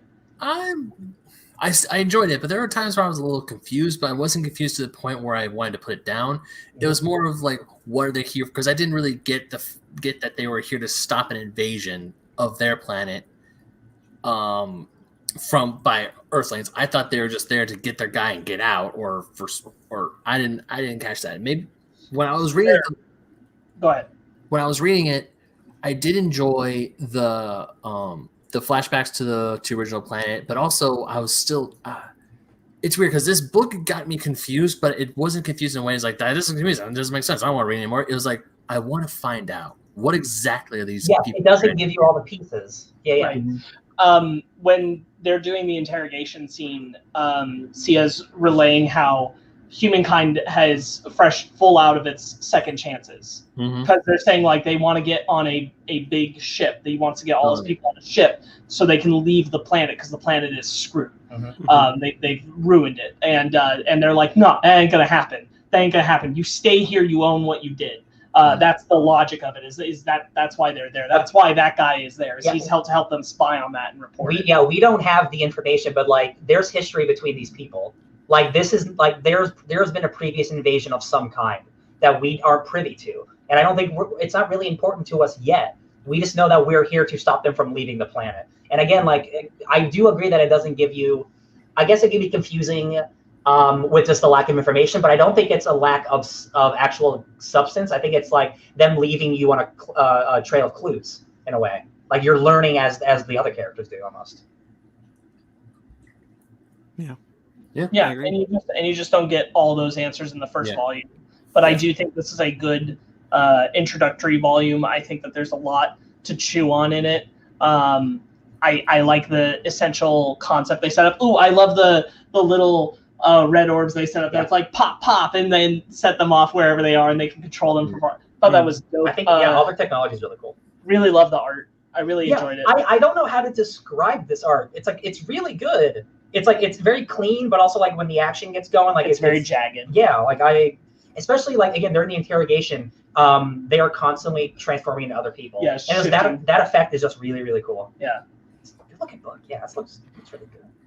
Yeah, I think my favorite my favorite issue is the last one where they're fighting this dude who could just has telepathy or something, and then he gets electrocuted and he just stays electrocuted. And they hijack his system, so he loses control, and he's like, "Wow, that's a mistake." Yeah, he works for Kepler, and Kepler is like a very famous scientist from the past. So like they're using a noble scientist name for bad scientist purposes in the future. I think that's always fun. They imply in this volume that they got the powers from the green alien.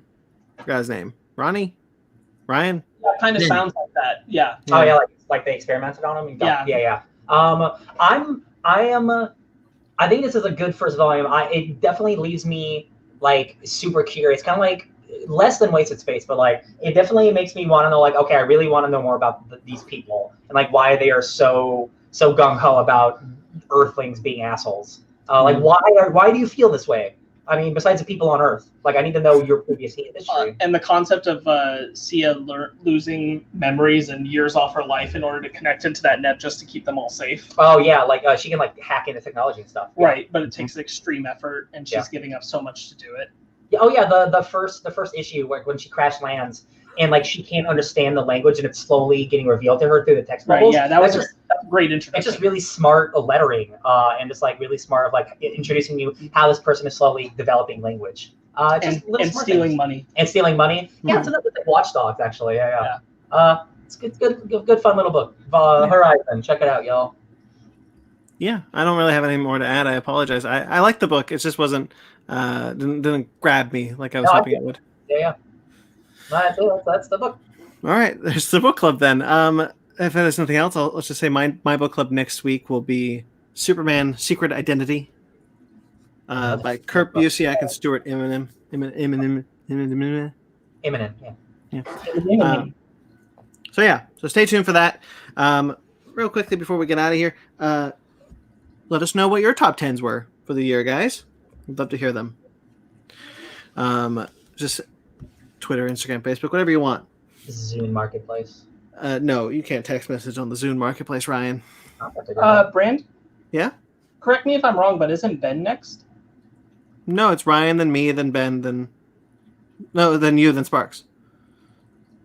Wait, what? Wait, then you, then Ben. It's Ryan, me, Sparks, Ben. What was the last book club? No. It's Ryan, then Ben, then you, then me. No, I'm second. I'm looking back at it, and here's a Superman going book. backwards. There's a Superman book not on there. Here, going backwards. Here's which Superman. Didn't you do a Superman book? No. So going backwards, real quick. Blankets. Then we all did Ten of Swords, and before that was Klaus, which was Brandon. Before that was Batman and Robin, Batman Reborn, and before that was Melancholy. So it was Ben. So we skipped Ben for Horizon. I think we skipped one because of X of Swords. I don't know. Well, Ben got skipped in this rotation. Did he? Yes, I have them listed for us. I'm looking at it. Last book I did was Superman for All Seasons. Yeah. Oh, okay. Superman for All Seasons. Okay. Never mind. Yeah, there's a missing book on there. Okay. More Superman. I've been writing the script for 4 years. I should know this. Okay, so we're all set. We're all settled up now. It is my turn. Superman: Secret Identity by Kurt Busiek and Stuart Immonen. It's hard for my mouth to make that name. I apologize. Okay, so until next time, guys, we're going to be talking about Lupin the Third, the First, the animated Lupin, the 3D animated Lupin film, coming out next week. We'll talk about it next week. I've been waiting for the movie for, I feel like, 2 years. So there you go. Stay tuned for that. Until then, guys, good top 10 list, I think. Good. I was sad that there was no, there was nothing for me this year that like topped Broly last year, where I was like, Broly needs to be on that was a life-changing event for me.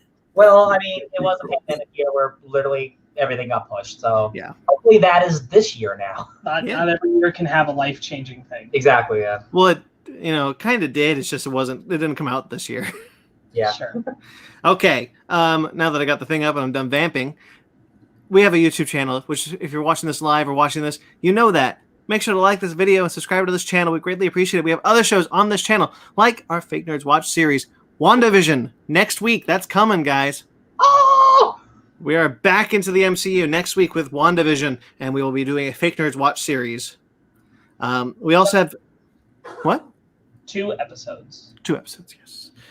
Basement Arcade is another series that we've got going on, and so is Fake Nerd Book Club. You can also find the Fake Nerd Book Club in audio format as of now.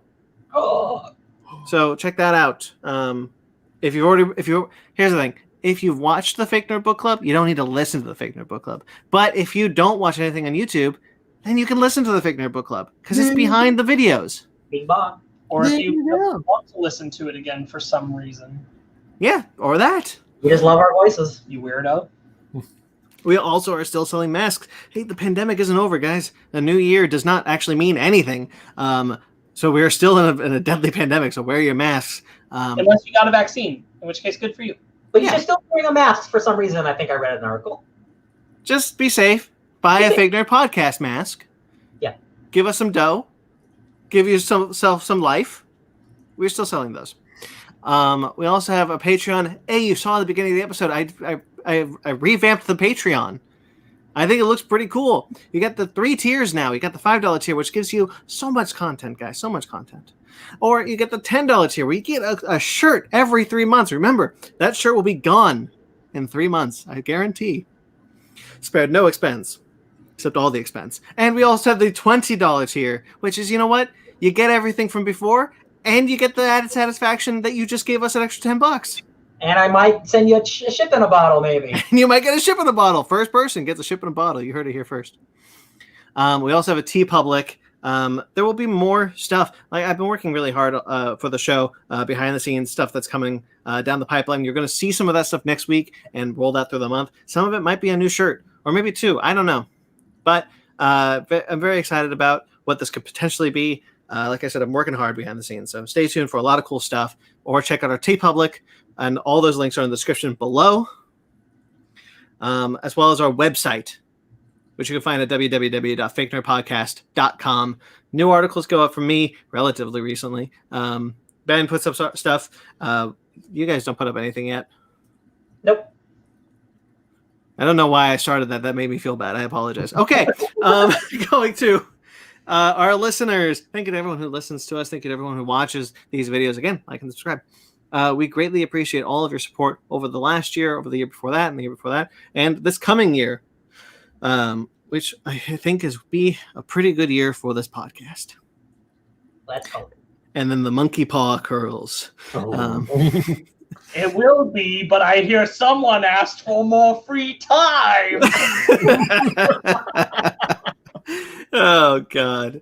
Thank you to Jeremy Vellucci for our new themes, our new segment intros, and hey, maybe some new themes coming to our other shows on YouTube. Stay tuned for some exciting stuff there. You can find him on Instagram at Jeremy Vellucci Keyboards, or you can find his podcast, Suburban Proctologist, at facebook.com/Suburban Proctologist Official. Of course, it's on iTunes.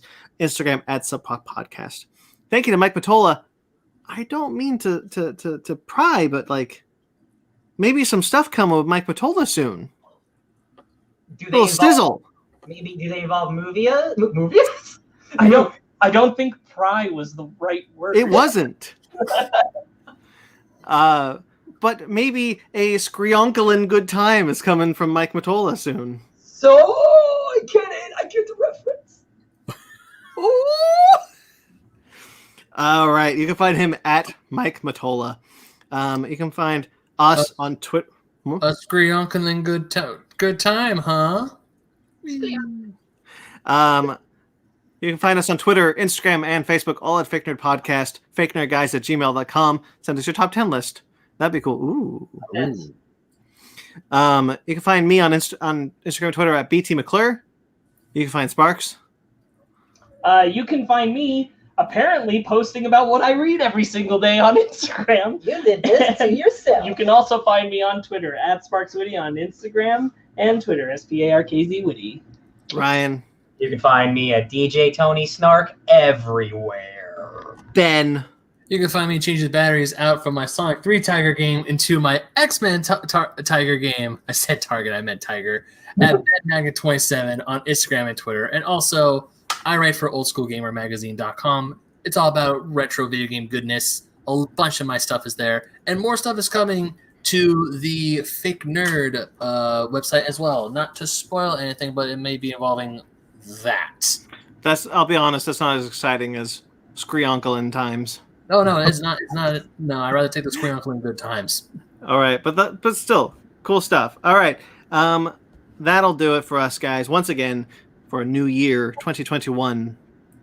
Subscribe to us on iTunes, Stitcher, Google Play, TuneIn, Spotify, iHeartRadio, Amazon Music and Podcasts. Rate and review wherever you get us. We greatly appreciate it, guys. That helps the channel like crazy. Make sure to like this video. Make sure to subscribe to this channel. Again, helps the channel like crazy. Until next time, until next week, stay fake, nerds. Mine's one with a dick. Stay fake, cats. Aww. Oh, that's pretty cute. Oh. No, you're on the podcast now. Okay.